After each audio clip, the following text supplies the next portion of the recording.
सिद्धांत स्वामिनिधि नामिने नमस्ते सरस्वती देवे गौरवाणी प्रचारिणे निर्विशेष शून्यवादी पाशादिदेशधारिणे जय श्री कृष्ण चैतन्य प्रभु नित्यानंद श्री अद्वैत गदाधर श्रीवासादि गौर भक्तवृंद हरे कृष्णा कृष्ण कृष्ण हरे हरे हरे राम राम राम हरे हरे हरे कृष्ण कृष्ण कृष्ण ഹരേ ഹരേ ഹരേ രാമ രാം ഹരേ ഹരേ. അപ്പം കുന്തി സ്തുതി അല്ലെ, കുന്തി മഹാറാണി എന്ന് പറഞ്ഞാല് ശുദ്ധ ഭക്തയാണ്. അപ്പൊ കുന്തി മഹാറാണിയുടെ പ്രാർത്ഥനകൾ എന്ന് പറയുന്നത് ശുദ്ധ ഭക്തയുടെ പ്രാർത്ഥന. അപ്പൊ അത് ഭഗവാൻ ഏറ്റവും പ്രിയപ്പെട്ടതാണ്. ഇപ്പൊ നമ്മള് ആ പ്രാർത്ഥനകൾ ഏറ്റു ചൊല്ലുമ്പം നമുക്ക് ചിലപ്പം അത്രയും ഭക്തിയിൽ ഒരു പ്രാർത്ഥന രചിക്കാൻ പറ്റില്ല, അല്ലെ ചൊല്ലാൻ പറ്റില്ല. പക്ഷെ ശുദ്ധഭക്തന്മാര് ചൊല്ലിയ പ്രാർത്ഥനകൾ നമ്മൾ റിപ്പീറ്റ് ചെയ്യുമ്പോൾ എന്ത് പറ്റുന്ന വെച്ചാൽ നമുക്കും ആ ഒരു കാരുണ്യം കിട്ടും. അല്ലെങ്കിൽ ഭഗവാന് ശുദ്ധഭക്തന്മാരുടെ പ്രാർത്ഥനകൾ വളരെ വളരെ എന്താ പറയാ ഒരുപാട് ഇഷ്ടമുള്ളതാണ്.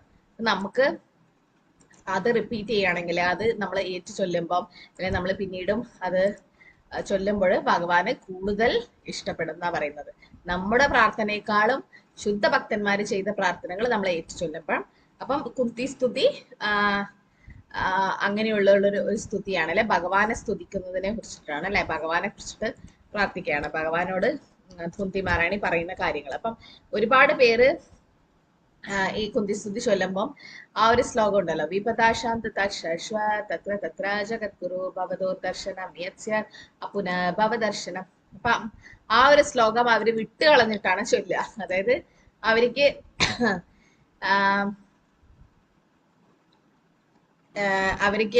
ആ ഒരു ശ്ലോകത്തിൽ എന്താ പറയുന്നത് വെച്ചാൽ, കൂടുതൽ കൂടുതൽ വിപത്ത് വരട്ടെ കൃഷ്ണ, വന്നു കഴിഞ്ഞാൽ എന്താകും, ഭഗവാനെ കുറിച്ച് കൂടുതൽ ഓർക്കാൻ പറ്റും.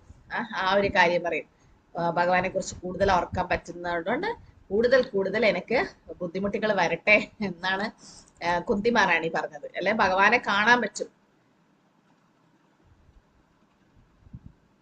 ഭഗവാനെ കൂടുതൽ എന്താ പറയാ, കാരണം ഭഗവാൻ എപ്പോഴും അവരെ കൂടെ ഉണ്ടായിരുന്നു അല്ലെ, പാണ്ഡവന്മാരുടെ കൂടെ. അപ്പൊ അതുകൊണ്ട് തന്നെ അവർക്ക് കൂടുതൽ ബുദ്ധിമുട്ട് വരട്ടെ എന്നാണ് കുന്തി മഹാറാണി പ്രാർത്ഥിച്ചത്.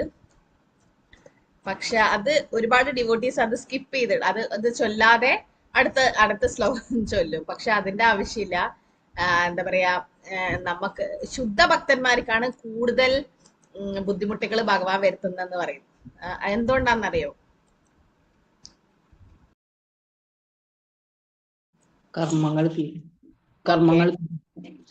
തീരും. പിന്നെ വേറെ ഭഗവദ്ധാമത്തിലേക്ക് തിരിച്ചു കൊണ്ടുപോകാൻ, ഭഗവദ്ധാമിലേക്ക് തിരിച്ചു കൊണ്ടുപോകാൻ വേണ്ടിയിട്ട് ഭഗവാൻ അത് കൂടുതൽ വേഗം ചെയ്യുകയാണ്. ഓക്കെ,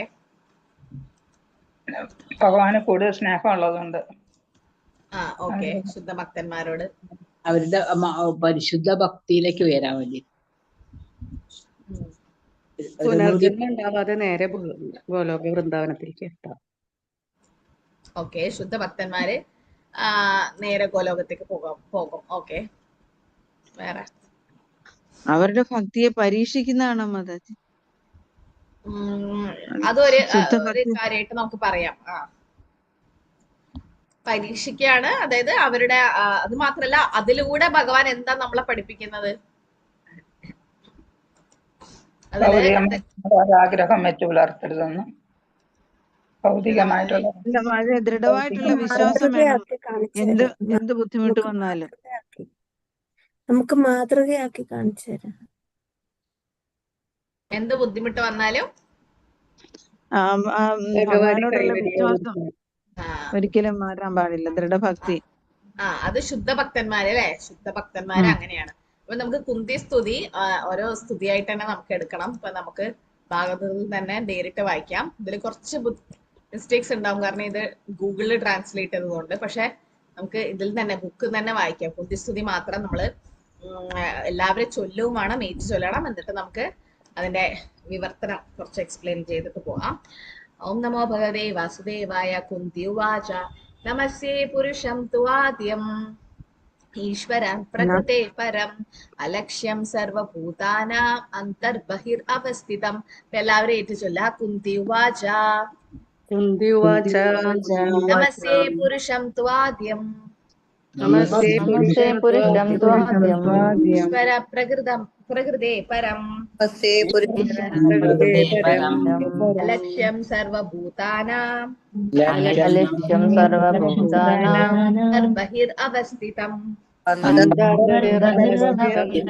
കുന്തിമാരണി എന്താ പ്രാർത്ഥിക്കുന്നത്? ശ്രീമതി കുന്തി ദേവി പറഞ്ഞു, അല്ലയോ കൃഷ്ണ, ഭൗതിക പ്രപഞ്ചത്തിന്റെ ഗുണങ്ങളാൽ സ്വാധീനിക്കപ്പെടാത്ത പരമദൈവക പുരുഷനായ അങ്ങയെ ഞാൻ പ്രണമിക്കുന്നു. ഏവരുടെയും ഹൃദയത്തിൽ അന്തർവർത്തിയായും ബാഹ്യവർത്തിയായും നിലനിൽക്കുന്നുവെങ്കിൽ തന്നെയും അങ്ങ് സർവർക്കും അദൃശ്യനാകുന്നു. അപ്പം ഭൗതിക പ്രപഞ്ച ഗുണങ്ങൾ സ്വാധീനിക്കപ്പെടാത്തവൻ. അപ്പൊ അത് ഭഗവാന്റെ വേറൊരു പേരെന്താ? ഭൗതിക ലോകത്തിലെ ഗുണങ്ങളാൽ സ്വാധീനിക്കപ്പെടുന്നില്ലാത്തവൻ എന്നുള്ള അർത്ഥം. നിർഗുണൻ. പിന്നെ ഗുണാതീതൻ. Very good, ഗുണാതീതൻ. പിന്നെ ഒരു വാക്കുണ്ട്, ആനെ കൊണ്ട് തുടങ്ങുന്നു. ഭഗവാന്റെ വേറൊരു പേര്. ഭൗതിക ഗുണങ്ങളാൽ സ്വാധീനിക്കപ്പെടാത്തവൻ. അധോക്ഷജൻ. Very good, അധോക്ഷജൻ. ഏതെങ്കിലും ശ്ലോകത്തിൽ അധോക്ഷജൻ എന്നുള്ള ശ്ലോകം ഓർമ്മയുണ്ടോ? സവൈ പുംസാം പരധർമ്മ ഏതോ ഭക്തേർ അധോക്ഷജൻ.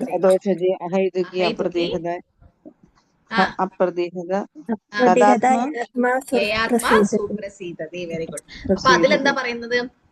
ഈ ആത്മാ സുപ്രസീദ്. അപ്പം ഇതില് പറയുന്നത് എന്താ? അധോക്ഷജൻ. ഓക്കെ, ആ ഒരു. അപ്പൊ നിർഗുണൻ എന്ന് പറയുമ്പോൾ പെട്ടെന്ന് നമുക്ക് എന്താ ഓർമ്മ വരിക? ഓ, ഭഗവാന് ഗുണങ്ങളില്ല. അതാണോ അതിന്റെ അർത്ഥം? ഭഗവാന് ഏത് ഗുണങ്ങളില്ല? ഭൗതിക ഗുണങ്ങളില്ല. ഭഗവാന്റെ ഗുണങ്ങളൊക്കെ അതീന്ദ്രിയമാണ്, അല്ലെ? ഭൗതിക ഗുണങ്ങളില്ല എന്നാണ് അതിന്റെ അർത്ഥം. അപ്പൊ ഭൗതിക ലോകത്തിന്റെ ഗുണങ്ങളാൽ സ്വാധീനിക്കപ്പെടുന്നില്ല.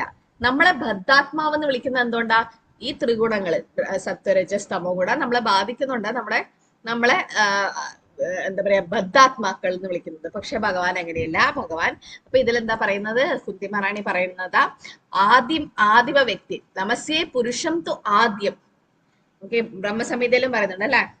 ഈശ്വര പരമാ കൃഷ്ണ സച്ചിദാനന്ദ വിഗ്രഹ അനാദിർ ആദിർ ഗോവിന്ദ സർവ ഗോവിന്ദം ആദിപുരുഷം തമഹം ഭജാമി. ഇപ്പൊ ഭഗവാൻ അതാ ആദിപുരുഷൻ, അല്ല ആദിമ വ്യക്തിത്വമാണ്. അല്ലെങ്കിൽ സൃഷ്ടി ഉണ്ടാവുന്നതിന് മുമ്പ് തന്നെ ഉണ്ടായ വ്യക്തിയാണ് ഭഗവാൻ. ഭഗവാനാണ് സൃഷ്ടി ചെയ്യുന്നത്, അല്ലെ? പിന്നെ ഭൗതിക ഗുണങ്ങളാൽ സ്വാധീനിക്കപ്പെടുന്നില്ല. നമസ്തേ പുരുഷം ത്വാദ്യം ഈശ്വര പ്രകൃതേ പരം അലക്ഷ്യം സർവഭൂതാന അന്തർബഹിർ അവസ്ഥിതം. അതായത് എല്ലാറ്റിന്റെ ഉള്ളിലും ഭഗവാനുണ്ട്, പുറത്തും നിലനിൽക്കുക. അതെങ്ങനെയാ സംഭവിക്കുക? ഒരേ സമയത്ത് ഉള്ളിലും പുറത്തും നിലനിൽക്കുന്നു. അതിന്റെ അർത്ഥം എന്താ? പരമാത്മരൂപത്തിലകത്തും. Yes, very good. അപ്പൊ ഭഗവാൻ ഏത് രൂപത്തിലാണ് പരമാത്മാവായിട്ടുള്ളത്? ഏത് രൂപത്തിലാണ് പരമാത്മാവ്? ക്ഷീരോദശായി വിഷ്ണു. യെസ്. ഇപ്പൊ ഭഗവാൻ ക്ഷീരോദശായി വിഷ്ണു ആയിട്ട് നമ്മുടെ ഹൃദയത്തിലൊക്കെ പരമാത്മാവായിട്ടുണ്ട്. ഏത് ശ്ലോകമാണ് ഭഗവത്ഗീതയിൽ അത് പറയുന്നത്? ഭഗവാൻ നമ്മുടെ ഹൃദയത്തിലുണ്ട് എന്നുള്ളത്. ഏതെങ്കിലും ശ്ലോകം ഓർമ്മയുണ്ടോ?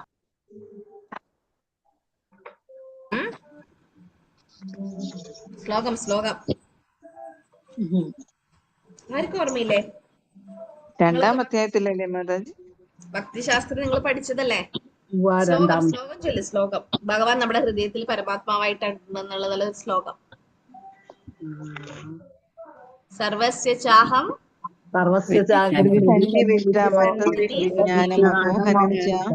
വേദേഷു സർവൈരഹമേധവേദ്യം വേദവിദേഹ ചാഹം. 15-ാം അധ്യായത്തിലെ 15-ാമത്തെ ശ്ലോകം അല്ലെ? സർവസ്യ ചാഹം ഹൃദി സന്നിവിഷ്ടം. ഹൃദി എന്ന് പറഞ്ഞ ഹൃദയം. അപ്പൊ ഭഗവാൻ നമ്മുടെ ഹൃദയത്തിലുണ്ട്. പിന്നെ ഈശ്വര സർവഭൂതാന ഹൃദയശാർജുന തിഷ്ഠതി.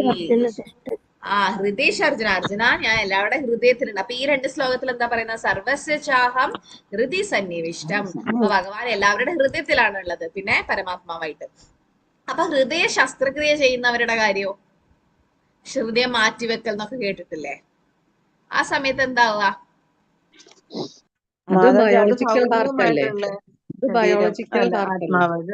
അതല്ലല്ലോ, സൂക്ഷ്മ ഹൃദയല്ലേ? മരണം സംഭവിക്കുമ്പോൾ പരമാത്മാവ് മാറുന്നുണ്ടല്ലോ. ഇല്ല, ഹൃദയം മാറ്റിവെക്കുമ്പോ അവിടെ മരണം സംഭവിക്കുന്നില്ലല്ലോ. ഹൃദയം അതായത് മാറ്റി വെക്കപ്പെടുന്ന ആൾക്ക് ഓക്കെ. അപ്പൊ മറ്റേ ഹൃദയത്തിൽ ആദ്യം ഉണ്ടായിരുന്നല്ലോ. ആ മാതാജി ആത്മാവ്, ആ സൂക്ഷ്മ ഹൃദയം പരമാത്മാവ് എവിടെ സ്ഥൂല പോയി? ഹൃദയമല്ലേ? ശരി, മാതാജി പറഞ്ഞ പോലെ ഭൗതിക ഹൃദയമാണ് അത്. പക്ഷെ ആ ഹൃദയത്തിലുള്ള പരമാത്മാവ് അപ്പൊ എവിടെ പോയി? നമ്മൾ ഒരു ഹൃദയം മാറ്റി വെച്ച് വേറൊരു ഹൃദയം അവിടെ വെക്കുമല്ലോ, അല്ലെ? അപ്പൊ മരിച്ച ആളുടെ ഹൃദയത്തിലെ പരമാത്മാവും ആത്മാവും അവിടുന്ന് പോയി. ശരി, ഈ പരമാത്മാവ് ഹൃദയത്തിലാണ്, ആത്മാവ് എവിടെയാ ഉള്ളത് അപ്പം നമ്മുടെ ശരീരത്തില്? വലതു ഭാഗത്ത് മാറിയിട്ട് അങ്ങനെ കേട്ടു. അതായത് ഹൃദയത്തിൽ തന്നെ അല്ലെ? രണ്ട് കിളികള് ഒരേ കൊമ്പിലിരിക്കുന്നത് പോലെ അല്ലെ? ആത്മാവും പരമാത്മാവും അവിടെയുണ്ട്. ശരി, അപ്പൊ മരിച്ച ആളുടെ ഹൃദയം എടുക്കുമ്പോ അതിൽ ആത്മാവും പരമാത്മാവും ഉണ്ടോ? മരിച്ച ആത്മാവ് വ്യക്തിയുടെ പോകുമ്പോ പിന്നെ പരമാത്മാവ് ഇരിക്കുവോ മാതാജി? ആത്മാവ് പോകുമ്പോ പരമാത്മാവും പോകും. അപ്പൊ അതിൽ ആത്മാവും പരമാത്മാവും ഉണ്ടാവില്ല അല്ലെ? ഇല്ല. എടുക്കുന്ന ഹൃദയത്തില്. ശരി, കറക്റ്റ്. അപ്പൊ ആ ഹൃദയം വേറൊരു വ്യക്തിയുടെ അകത്തേക്ക് അല്ലെ ശരീരത്തിൽ വെക്കുമ്പം ആ വ്യക്തിയുടെ ഹൃദയം തിരിച്ചെടുക്കുമല്ലോ. അപ്പൊ അവിടെ എന്താ സംഭവിക്കുന്നത്? ആ വ്യക്തിയുടെ ആത്മാവും പരമാത്മാവും അപ്പൊ എവിടെ പോകും? ഈ പുതിയ ഹൃദയത്തിലേക്ക് മാറും. ഒരു ഹൃദയം എടുത്തിട്ടാണല്ലോ വേറൊരു ഹൃദയം വെക്കുക. ആ സമയത്ത്, ആ വെക്കുന്ന സമയത്ത് എവിടെ പോകും? വെച്ച് കഴിഞ്ഞിട്ട് മാതാജി പറഞ്ഞ പോലെ തിരിച്ച് ആ ഹൃദയത്തിലേക്ക് വന്നിരിക്കും. ശരിയാ. വെക്കുന്ന സമയത്ത്, ആ ശസ്ത്രക്രിയ നടക്കുന്ന സമയത്ത്, അത് ഒരുപാട് മണിക്കൂറുകളോളം വേണം. അത്ര ഈസി അല്ല എടുത്തിട്ട് ഫിറ്റ് ചെയ്യല്. കാരണം ഒരുപാട് ആർട്ടറി, നെർവ്, അതിന്റെ ഇതൊക്കെ ഒരുപാട് സമയം എടുക്കും. 7-8 മിനിമം 5-6 മണിക്കൂറെങ്കിലും എടുക്കും ഹൃദയ ശസ്ത്രക്രിയ മുഴുവനായിട്ട് മാറ്റിവെക്കുന്നത്. ബൈപ്പാസ് അതൊക്കെ ചെറിയ സമയം വേണ്ട. പക്ഷെ മുഴുവനായിട്ട് മാറ്റിവെക്കാൻ എന്തായാലും കൂടുതൽ സമയം എടുക്കും. അത്രയും സമയം ഈ വ്യക്തിയുടെ ആത്മാവും പരമാത്മാവും എവിടെ പോയിരിക്കും? അതാണ് എന്റെ ചോദ്യം. മനസ്സിലായ എല്ലാവർക്കും ചോദ്യം? സൂക്ഷ്മ ശരീരത്തിൽ ഇരിക്കുവോ? അറിയില്ല. ഇല്ലില്ല. സൂക്ഷ്മം, ബുദ്ധി, അഹങ്കാരം, വിദ്യാഹങ്കാരം, ഇതൊക്കെ അല്ലേ മൈൻഡ് ഇന്റലിജൻസ് പോളിസിക്കോ, അതിലുണ്ടാവില്ല. അവിടെ എല്ലാ ആത്മാവും പരമാത്മാവും പോവില്ല. പിന്നെ എവിടെ ഇരിക്കുക? പഞ്ചഭൂതങ്ങളിലേക്കാണോ? പഞ്ചഭൂതം ശരീരല്ലേ? അപ്പൊ അവിടെ പറയുന്നത് വെച്ചാ ആ ഒരു ഹൃദയം മാറ്റി വെക്കുന്ന സമയത്ത് ആത്മാവും പരമാത്മാവും നമ്മുടെ പിരികത്തിന്റെ ഇടയിലായിട്ട്, അല്ലെങ്കിൽ ഇവിടെയൊക്കെ ചക്രം ഉണ്ടെന്ന് പറയില്ല, ഒരുപാട് ചക്രങ്ങൾ. അപ്പൊ അതിന്റെ പിരികത്തിന്റെ ഇടയിൽ ഈ നെറ്റിയുടെ ഈ ഭാഗത്തായിട്ട് മാറി നിൽക്കും. എന്നിട്ട് ഹൃദയം മാറ്റി വെച്ച് ശസ്ത്രക്രിയ കഴിഞ്ഞ് പുതിയ ഹൃദയം വെച്ച് കഴിഞ്ഞാൽ അവിടേക്ക് അവരെ തിരിച്ച് അവിടെ വന്നിരിക്കും. ആത്മാവും പരമാത്മാവും അവിടത്തേക്ക് വരും.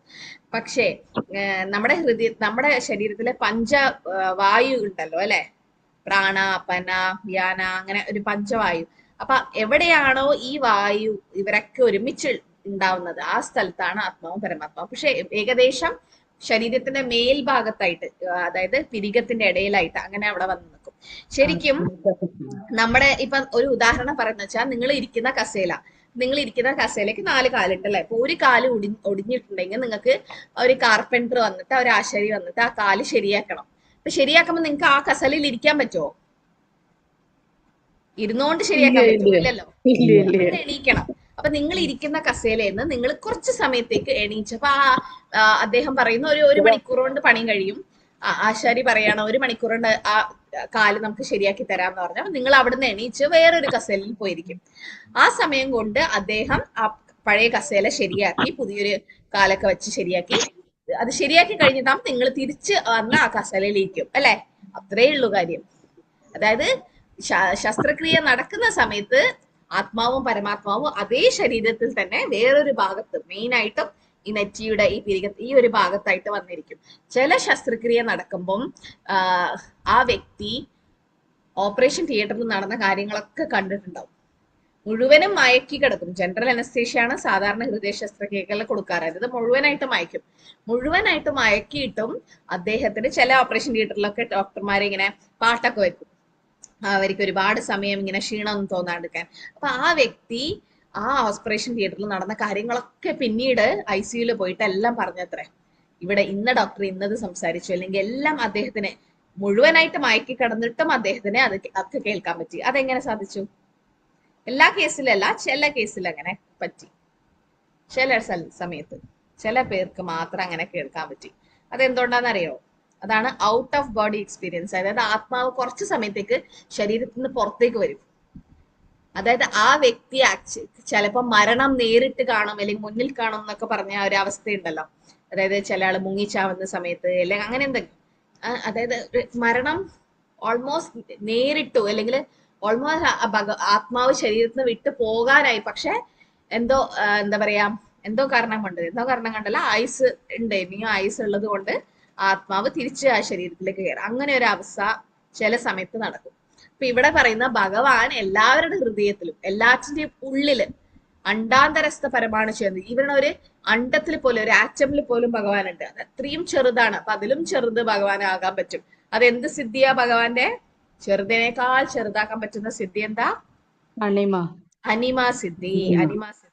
ഭഗവാന് ചെറുതിനേക്കാൾ ചെറുതാക്കാൻ പറ്റും. ഓക്കെ അല്ലെ? ഇങ്ങനെ വാമന ദേവിച്ച് കുഞ്ഞായിട്ട് വന്നു, അല്ലെങ്കിൽ വരാഹമൂർത്തി ബ്രഹ്മാവിന്റെ മൂക്കിൽ നിന്നാണ് വന്നത്. അത്രയും ചെറുതായ അനിമ സിദ്ധി. എല്ലാത്തിനും ഈ ഉള്ളില് ഭഗവാനുണ്ട്, പുറത്തും ഭഗവാൻ നിലനിൽക്കുന്നു. എങ്ങനെയാണ് പുറത്തും നിലനിൽക്കുന്നത്? എന്തായിട്ടാണ്? ആധ്യാത്മിക ഗുരുവായിട്ട്. ഓക്കെ, ഒന്ന് ഗുരുവായിട്ട് നമ്മുടെ പുറത്തുണ്ട്. ഗുരു ഇല്ലാത്തവർക്ക് എന്തായിട്ടാണ് ഭഗവാൻ ഉള്ളത് പുറത്ത്?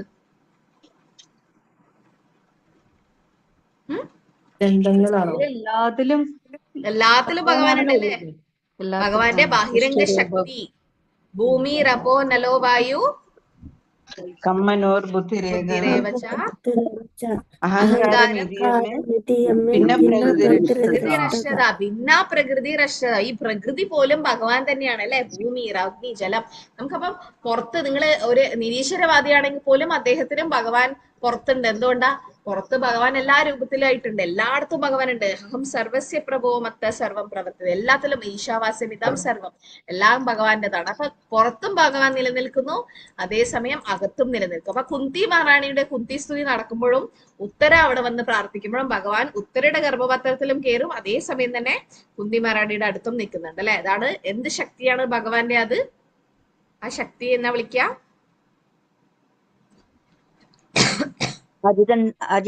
അചിന്തനീയ, അചിന്ത ശക്തി, അചിന്ത്യ, ഇൻകൺസീവബിൾ അല്ലെ? അചിന്ത്യ, ചിന്തിക്കാനും പോലും പറ്റാത്ത.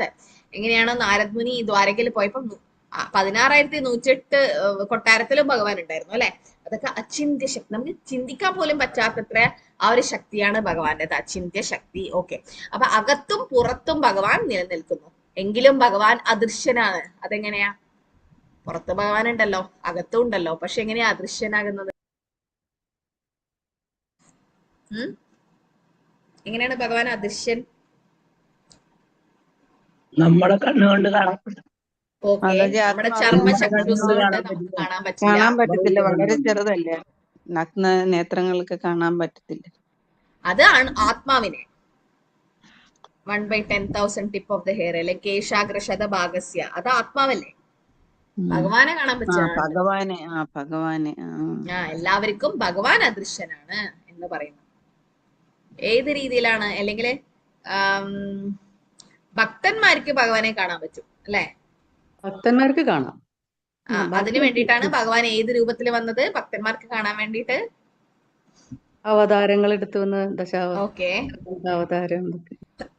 അല്ല, സാധാരണ ജനങ്ങൾക്ക്, സാധാരണ ഭക്തന്മാർക്കും കനിഷ്ഠ അധികാരികൾക്ക് പോലും ഭഗവാനെ കാണാൻ പറ്റുന്നത് ഏത് രൂപത്തിലാണ് ഭഗവാൻ വന്നിരിക്കുന്നത്? അർച്ചാവിഗ്രഹം. വെരി ഗുഡ്, അർച്ചാവിഗ്രഹം. ഭഗവാൻ കല്ലും മണ്ണും അല്ലെങ്കിൽ ലോഹം ഒക്കെ ആയിട്ട് വന്നത്, മൂർത്തിയായിട്ട് നമ്മുടെ വീട്ടിലേക്ക് വന്നത് അർച്ചാവിഗ്രഹം ആയിട്ടാണ് അല്ലെ?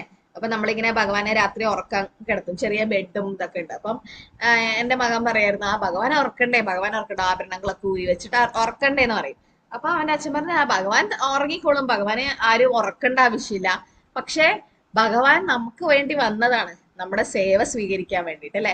ഭഗവാൻ അങ്ങനെ യോഗനിദ്രയാണ്. ഭഗവാൻ അങ്ങനെ എന്താ പറയാ ഭൗതികമായിട്ടുള്ള അല്ലെങ്കിൽ ഭക്ഷണം കൊടുക്കോ ഒന്നും വേണ്ട. അത്രയും ലക്ഷ്മിമാരാണ് സേവ ചെയ്യുന്നത് അല്ലെ? ലക്ഷ്മി സഹസ്ര സംഭ്രമ സേവ്യമാനം. എന്നിട്ടും ഭഗവാൻ അർച്ച വിഗ്രഹത്തില് നമ്മളെ വീട്ടിൽ വന്നത് എന്ത് വേണ്ടിട്ടാ?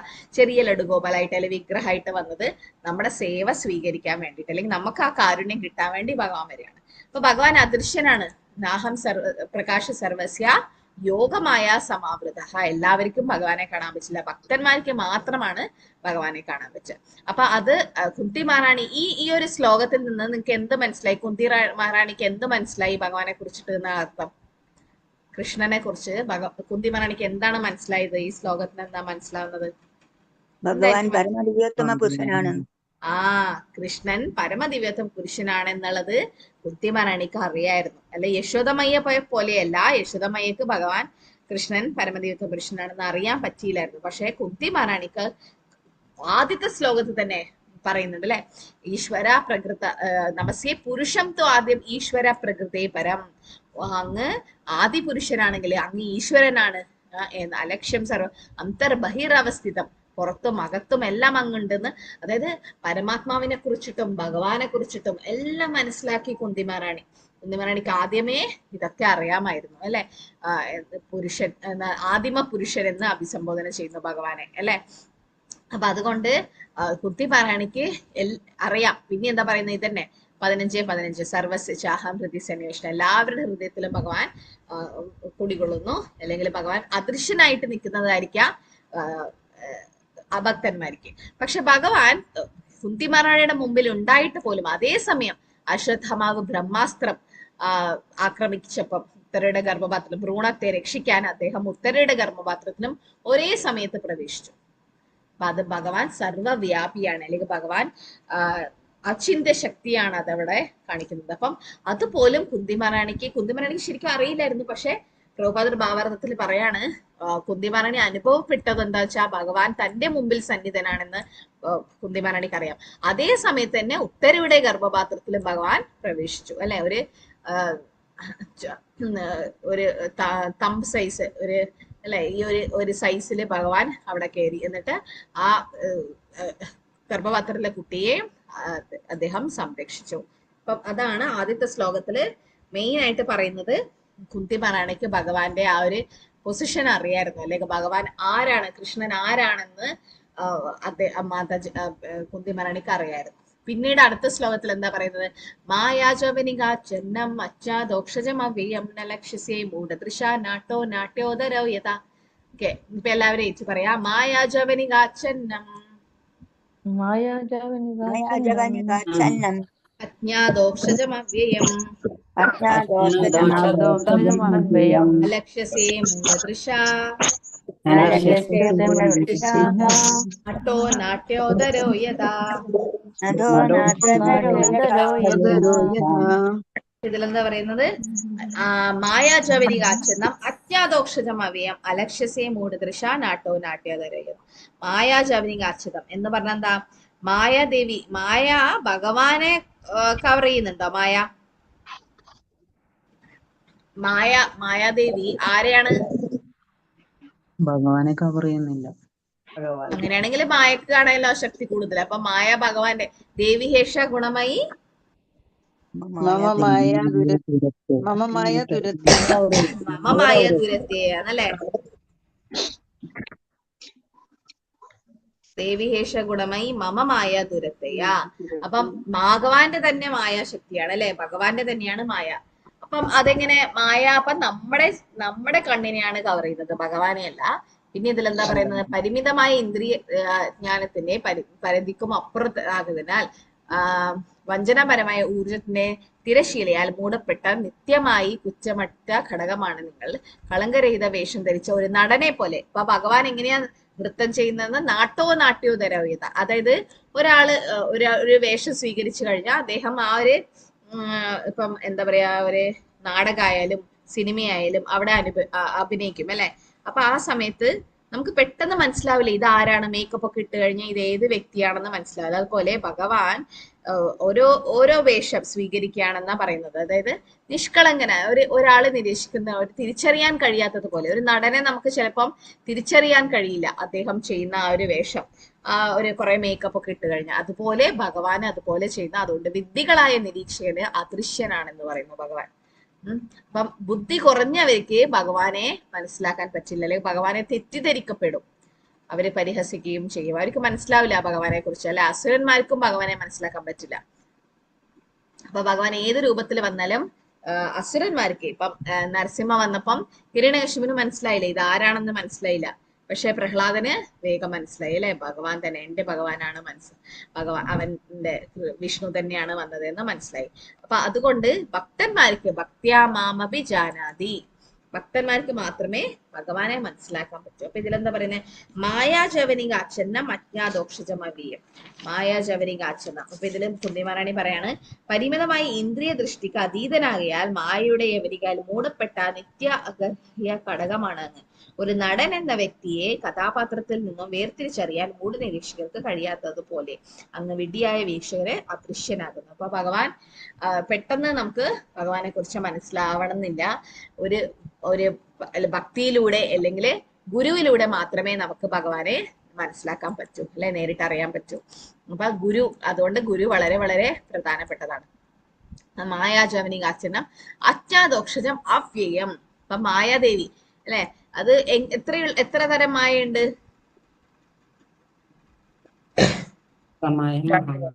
മഹാമായയും യോഗമായയും. രണ്ടും രണ്ടാണോ? രണ്ട് വ്യക്തികളാണോ? അതെ. അന്തരംഗ ശക്തി, ബഹിരംഗ ശക്തി അല്ലെ? ബഹിരംഗ ശക്തി. പക്ഷെ രണ്ടും രണ്ടല്ല, ഒരാള് തന്നെയാ. എങ്ങനെയാണോ ഒരു അഭക്തന് മായാദേവി എന്താവും? മഹാമായവും. അതേ മഹാമായ ഭക്തന്മാർക്ക് യോഗമായായി മാറും. ഇപ്പൊ ഉദാഹരണം പറയുന്ന വെച്ചാൽ നിങ്ങളുടെ നഖം കുറച്ച് ഭാഗം ശരീരത്തിനോട് ഒട്ടിപ്പിടിച്ചിട്ടുണ്ടാവും അല്ലെ? അത് മുറിക്കുമ്പോൾ വേദന ഉണ്ടാവും. പക്ഷെ നിങ്ങൾ ചില ഭാഗത്ത് നഖം വളർന്നു കഴിഞ്ഞാൽ ശരീരത്തിലേക്ക് പുറത്തേക്ക് വരുമ്പം ആ നഖം നമ്മൾ വെട്ടിക്കളയും. അപ്പം വെട്ടിക്കളയുന്ന നഖത്തിന് നിങ്ങൾക്ക് വേദനയില്ല. പക്ഷെ ഈ ശരീരമായിട്ട് തൊട്ട് കിടക്കുന്ന അല്ലെങ്കിൽ അറ്റാച്ച്ഡ് ആയിട്ട് കിടക്കുന്ന ആ ഭാഗം മുറിക്കുമ്പം നിങ്ങൾക്ക് വേദന വരും. അതെന്തുകൊണ്ടാ? രണ്ടും നഖം തന്നെയല്ലേ അല്ലേ? കാരണം ഒരു ഭാഗം എന്തിനോട് പറ്റിപ്പിടിച്ചിരിക്കുകയാണ്? നിങ്ങളുടെ ശരീരത്തിനോട് അല്ലെ? അതുപോലെ യോഗമായും മഹാമായയും ഭഗവാനിൽ നിന്ന് തന്നെ വരുന്നതാണ്. പക്ഷേ മഹാമായ ഭഗവാനിൽ നിന്ന് വേർതിരിഞ്ഞിരിക്കുന്നവർക്ക് ഉള്ളതും യോഗമായ ഭഗവാന്റെ കൂടെ ഇരിക്കുന്നവർക്ക്, അതായത് ഭക്തന്മാർക്ക്, ഇത്രേ വ്യത്യാസമുള്ളൂ. ഒരേ നഖം തന്നെ പുറത്തേക്ക് വരുമ്പം അത് നിങ്ങൾ മുറിച്ചു കളയുന്നു, അകത്തുണ്ടാവുമ്പം അത് ശരീരത്തിനോട് പറ്റിപ്പിടിച്ചിരിക്കുന്നു. അതുപോലെ ഭഗവാന്റെ തന്നെ ശക്തിയാണ് മായാശക്തി. അത് ഭക്തന്മാർക്ക് യോഗമായും അഭക്തന്മാർക്ക് അത് മഹാമായായി മാറും. അത്രേ ഉള്ളൂ. ഒരേ ആള് തന്നെ അന്തരംഗ ശക്തി ബഹിരംഗ ശക്തിയായിട്ട് മാറും. ഒരേ വ്യക്തിയിൽ തന്നെ മഹാമായി യോഗമായും രണ്ടും പ്രവർത്തിക്കില്ല. കാരണം ഒന്നിക്കേ യോഗമായി ആയിരിക്കാം, പക്ഷെ ചിലപ്പം പ്രവർത്തിക്കും. അതെപ്പോഴാ? യോഗമായ തന്നെ ചിലപ്പോ മഹാമായായി മാറും. എപ്പോഴാണെന്നറിയോ? ഒരേ വ്യക്തിയിൽ തന്നെ. അഭക്തരൊക്കെ മഹാമായയിലാണുള്ളത്, ഭക്തന്മാരൊക്കെ യോഗമായയിലാണ്. ചില സമയത്ത് യോഗമായ മഹാമായായി മാറും. അതെപ്പോഴാന്ന് വെച്ചാൽ ഭക്തന് വീഴ്ച പറ്റുമ്പോ. ഇപ്പൊ എങ്ങനെയാണോ അജാമിളൻ ഇത്രയും നാള് ഭക്തിയുത സേവനം ചെയ്ത് അപ്പൊ യോഗമായയുടെ കീഴിലാണ് ഉണ്ടായിരുന്നത്. പക്ഷെ കാട്ടിൽ പോയി ആ ശൂദ്രന്റെ കൂടെ ഒരു വേശ്യയെ കണ്ടപ്പോ എന്താ മായയിൽ പെട്ടുപോയി അല്ലെ? മഹാമായ വന്നു. മനസ്സിലായോ നിങ്ങക്ക്? അപ്പൊ അങ്ങനെ ചിലപ്പം മഹാമായന്റെ വലയിൽ ആർക്ക് വേണമെങ്കിലും കുടുങ്ങാൻ പറ്റും, പ്രഭുപാദർ പറയുന്നു. പക്ഷെ അവര് നമുക്ക് ഭക്തിയുത സേവനം തുടർച്ചയായിട്ട് കൊണ്ടുപോയിട്ടേ ഇരിക്കണം. ഭക്തന്മാരുടെ അസോസിയേഷനിൽ ഒരിക്കലും എങ്ങനെയാണോ ഭരത് മഹാരാജാവ് അല്ലെ, ആര് മാന്യന്റെ രൂപത്തിൽ മായ വന്നു, അതായത് ഭക്തിയുത സേവനത്തിൽ നിന്നും വിട്ടുപോയി അദ്ദേഹം ആ ഒരു സമയത്ത്. പിന്നെ എന്താ പറയുന്നത്? തഥാ പരമഹംസാനാം മുനീനാം അമലാത്മനാം ഭക്തിയോഗ വിധാനാർത്ഥം കഥം പശ്യേമ ഹി സ്ത്രീയഃ. നമുക്ക് അടുത്ത ശ്ലോകം എല്ലാവരും ചൊല്ല. തഥാ പരമഹംസാനാം മുനീനാം അമലാത്മനാം ഭക്തിയോഗ വിധാനാർത്ഥം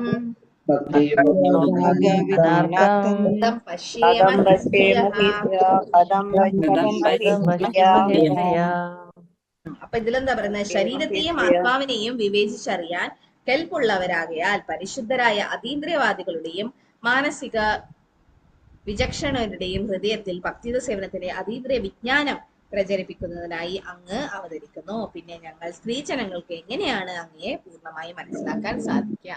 അപ്പം ഇത് എന്താ പറയുന്നത്? ഭഗവാനെ മനസ്സിലാക്കാൻ അത്ര എളുപ്പമല്ല അല്ലെ? പെട്ടെന്ന് ആയിരിക്കും സ്വയമേവ സ്ഫുരത്യത. അത് ശ്രീകൃഷ്ണ നാമാദി നാഭവിഗ്രാഹ്യമെന്തേ സേവൻ മുഖേഹി ജിഹ്വാദോ സ്വയമേവ സ്ഫുരതി. അപ്പൊ ഭഗവാനെ മനസ്സിലാക്കണമെങ്കിൽ ഭക്തിയുത സേവ നമ്മൾ ചെയ്യാൻ തന്നെ വേണം അല്ലെ? ഇപ്പൊ എന്താ പറയാ? തഥാ പരമ മുനിമാർക്ക് അല്ലെങ്കിൽ പരമഹംസകൾക്കാണ് ഭഗവാനെ മനസ്സിലാക്കാൻ പറ്റുക. എങ്ങനെ? ഭക്തിയോഗ വിധാനാർത്ഥം, ഭക്തിയോഗ ചെയ്യാൻ മാത്രം. പക്ഷേ അപ്പൊ എന്താ പറയുന്നത്, അവർക്ക് പോലും മനസ്സിലാക്കാൻ ബുദ്ധിമുട്ടാണ്, അല്ലെങ്കിൽ ഹൃദയത്തിലെ ഭഗവാന്റെ ഭഗവാനെ മനസ്സിലാക്കാൻ. എന്നിട്ടാണോ പിന്നെ എങ്ങനെയാണ് സ്ത്രീകൾക്ക് നിന്നെ പൂർണ്ണമായി അറിയാൻ കഴിയുക എന്ന് ഉദ്ദേശിക്കുന്നത്? എന്താ വെച്ചാ സ്ത്രീകളെ എപ്പോഴും സംരക്ഷണം ആവശ്യമാണ് അല്ലെ. എപ്പോഴും പറയും, ജനിച്ചു കഴിഞ്ഞു കഴിഞ്ഞാൽ ഒരു അച്ഛന്റെ കീഴിലും, പിന്നെ വളരുമ്പോൾ ജ്യേഷ്ഠന്മാരുടെ കീഴിൽ, അല്ലെങ്കിൽ കല്യാണം കഴിഞ്ഞാൽ ഭർത്താവിന്റെ കീഴിൽ, അത് കഴിഞ്ഞാൽ ആൺകുട്ടികൾ ഉണ്ടാകുമ്പോ അവരുടെ മക്കളുടെ കീഴിൽ. അപ്പൊ എന്താ വെച്ചാൽ സ്ത്രീ സംരക്ഷിക്കപ്പെടണം എന്ന് വെച്ചാൽ സ്ത്രീ ഒക്കെ ഒറ്റക്ക് ജീവിക്കാൻ പാടില്ല, അങ്ങനെയല്ല ഉദ്ദേശിക്കുന്നത്. എന്ന് വെച്ചാൽ സംരക്ഷിക്കപ്പെടണം. കലിയുഗത്തിൽ അങ്ങനെയാണ് ജനങ്ങൾ അല്ലെ.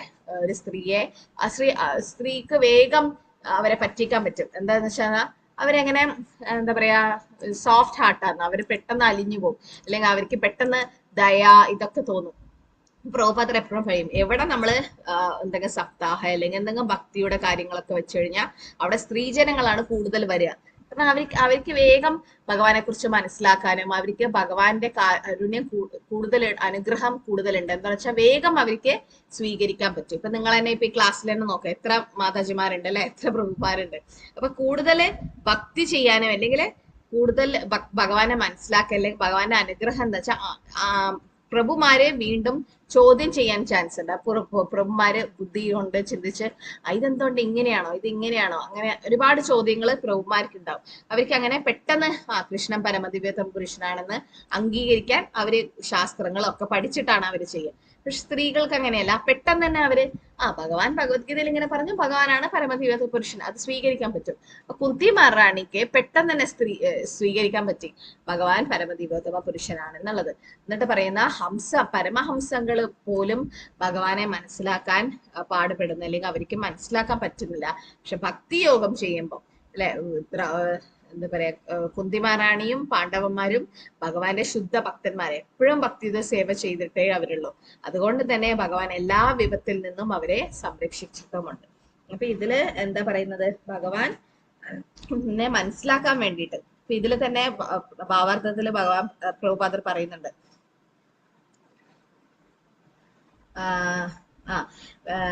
ഇവിടെ ഒരു സ്ത്രീകൾക്കുള്ള ഒരു പ്രാധാന്യത്തെ പറ്റിയാണ് പറയുന്നത്. ഏതുവിധം മതാനുഷ്ഠാന കർമ്മത്തിലും സാധാരണയായി സ്ത്രീജനങ്ങൾ അധികമായ അളവിൽ ഒത്തുചേരുന്നു. ഏത് രാജ്യത്തായാലും ഏത് കാര്യത്തിലായാലും പുരുഷന്മാരെക്കാൾ അധികമായി സ്ത്രീജനങ്ങളെ കാണപ്പെടുന്നു. കൃത്രിമമായ മതാനുഷ്ഠാന ചട്ടത്തെക്കാളും അധികതരം ഫലപ്രദമാണ് ഇപ്രകാരമുള്ള ഭഗവാന്റെ അധികാത്ത അംഗീകരിക്കുന്ന ശുദ്ധത. അതായത് അധികാരത്തെ അംഗീകരിക്കുന്നത്, ഭഗവാന്റെ അധികാരത്തെ അംഗീകരിക്കാനുള്ള ആ ഒരു ശുദ്ധത സ്ത്രീജനങ്ങൾക്കുണ്ട് എന്നാണ് പ്രഭുപാദർ പറയുന്നത്. അതുകൊണ്ട് തന്നെ അവര് കൂടുതൽ ഭക്തി ചെയ്യാനും, കൂടുതൽ അവർക്ക് ഭക്തിയിലേക്ക് വരാനും അവർക്ക് കൂടുതൽ ചാൻസ് ഉണ്ട്. അതുകൊണ്ടാണ് ഇതിൽ പറയുന്നത് എനിക്ക് ഭഗവാനെ മനസ്സിലാക്കാൻ പറ്റണം എന്നുള്ളത്. അപ്പൊ ഇതിൽ ഏതാ പറയുന്നത്, ഏതൊരു തരത്തിലുള്ള മതപരമായ ചടങ്ങുകൾ ഉണ്ടെങ്കിലും സ്ത്രീകൾ കൂടുതൽ അവിടെ ഉണ്ടാവും. കാരണം അവരുടെ വിശ്വാസം, ശ്രദ്ധ സാധുസംഘ ഭജനക്രിയയാണ് അല്ലെ. അപ്പൊ ശ്രദ്ധ അവർക്ക് വേഗം കിട്ടും, വേഗം ശ്രദ്ധ നേടാൻ പറ്റും. അല്ലെങ്കിൽ ശ്രദ്ധ എന്ന് പറഞ്ഞാൽ വിശ്വാസം, ഭഗവാനുള്ള വിശ്വാസം. അതുകൊണ്ട് തന്നെ അവർക്ക് ഭഗവാനാണ് പരമദിവോത്തമ പുരുഷനുള്ളത്. ഭഗവാന്റെ അധികാരത്തെ അംഗീകരിക്കാനുള്ള ലാളിത്യം അവർക്കുണ്ട്. അവര് പരമദിവോത്തമ പുരുഷനാണെന്നുള്ളത് അവർക്ക് അംഗീകരിക്കാൻ പറ്റും. അടുത്ത ശ്ലോകം നിങ്ങളൊക്കെ ഒരുപാട് പ്രാവശ്യം കേട്ടതായിരിക്കും, നിങ്ങളൊക്കെ ചൊല്ലുന്ന ശ്ലോകമായിരിക്കും. കാരണം ഭഗവാനെ കീർത്തിക്കുന്ന, അല്ലെ ഭഗവാന്റെ ഓരോരോ നാമങ്ങൾ വിളിക്കുകയാണ് അടുത്ത ശ്ലോകത്തില്. കൃഷ്ണായ വാസുദേവായ ദേവകീനന്ദനായ ച നന്ദഗോപകുമാരായ ഗോവിന്ദായ നമോ നമ. എല്ലാവരും ഏറ്റു ചൊല്ല. കൃഷ്ണായ വാസുദേവായ കൃഷ്ണായ വാസുദേവായ ദേവകീനന്ദനായ ച നന്ദനായ ച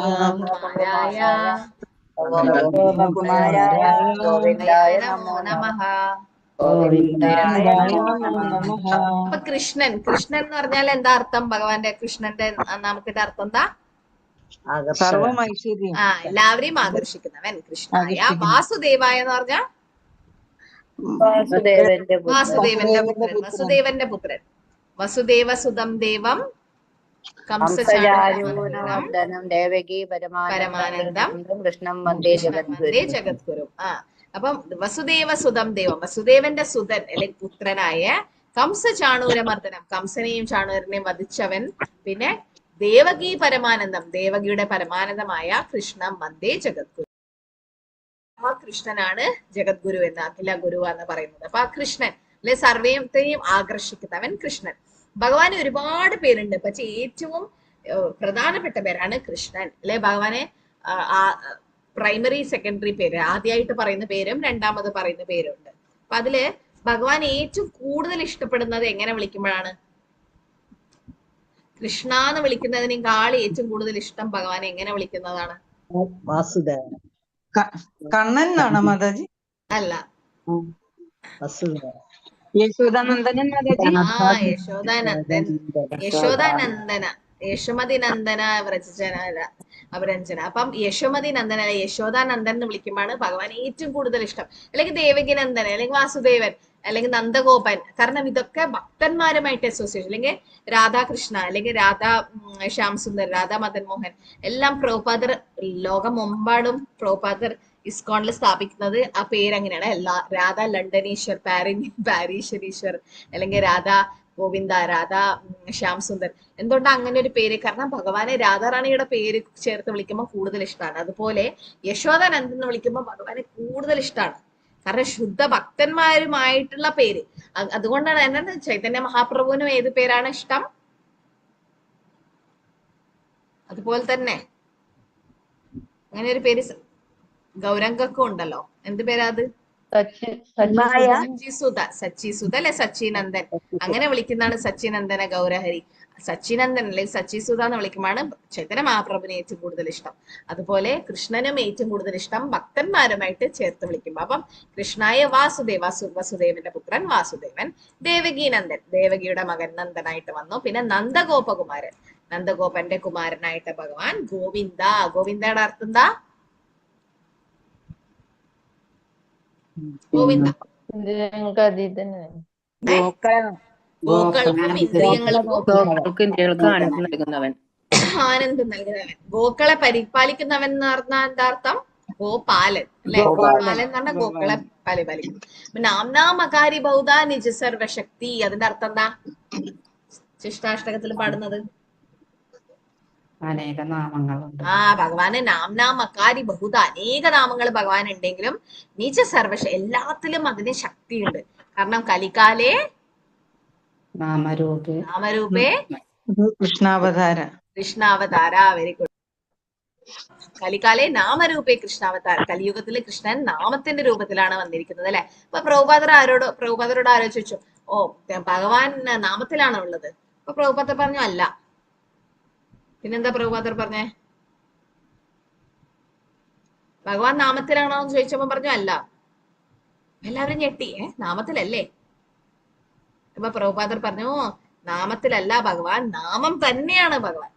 Krishna is not in the holy name, Krishna is the holy name. അതായത് പ്രഭുപാദർ പറഞ്ഞു കൃഷ്ണൻ എന്താ പറയാ ഹരിനാമത്തിലല്ല ഉള്ളത്, കൃഷ്ണൻ തന്നെയാണ് ഹരിനാമം. അതായത് നാമപ്രഭു എന്ന് പറയില്ലേ. അപ്പൊ നമ്മൾ പ്രാർത്ഥിക്കണം നാമം ജപിക്കുന്നതിന് മുമ്പ് നാമപ്രഭുവിനോട് നന്നായിട്ട് ജപിക്കാൻ പറ്റണം. അല്ലെങ്കിൽ അങ്ങനെ എന്താ പറയാ ക്വാളിറ്റി ജപം അല്ലെ. 16 മാല തീർക്കലല്ല, അത് ഓരോന്നും കേൾക്കലാണ് പ്രധാനം.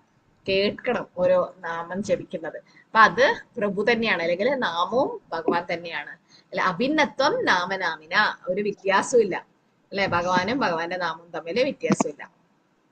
കൃഷ്ണായ വാസുദേവായ ദേവകി. ഇതിലെന്താ പറയുന്നത്? അതുകൊണ്ട് വസുദേവ പുത്രനും ദേവകിയുടെ പ്രീതിയും നന്ദന്റെയും വൃന്ദാവനത്തിലെ മറ്റു ഗോപന്മാരുടെയും പുത്രനും പശുക്കളുടെയും ഇന്ദ്രിയങ്ങളുടെയും നാഥൻ അല്ലെ. ഭഗവാന് ആദരവായ പ്രണാമങ്ങൾ.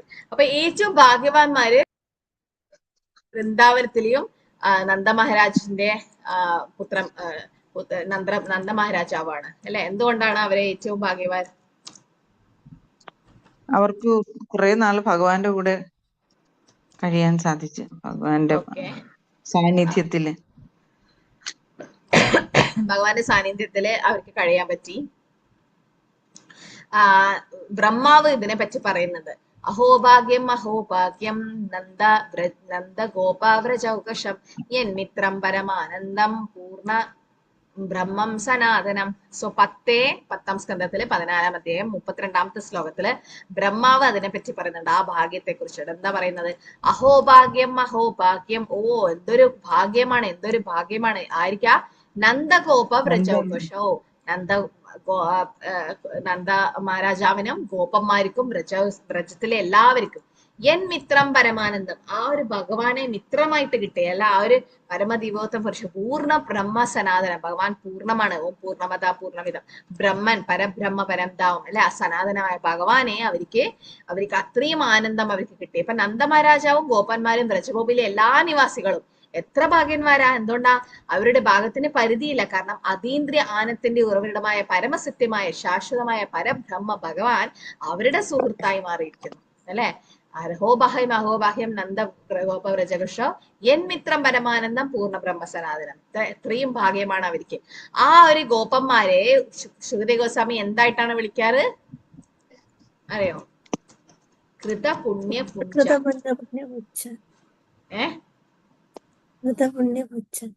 കൃത പുണ്യ പുഞ്ച എന്നാണ്. ഇത്തം സദാ ബ്രഹ്മ സുഖാനുഭൂത്യം ദാസ്യം ഗതാനാം നരതാരകേന മായാശ്രിതാന നരതാരകേന സാഖ്യം വൃജാഹും കൃത പുണ്യ പുഞ്ച.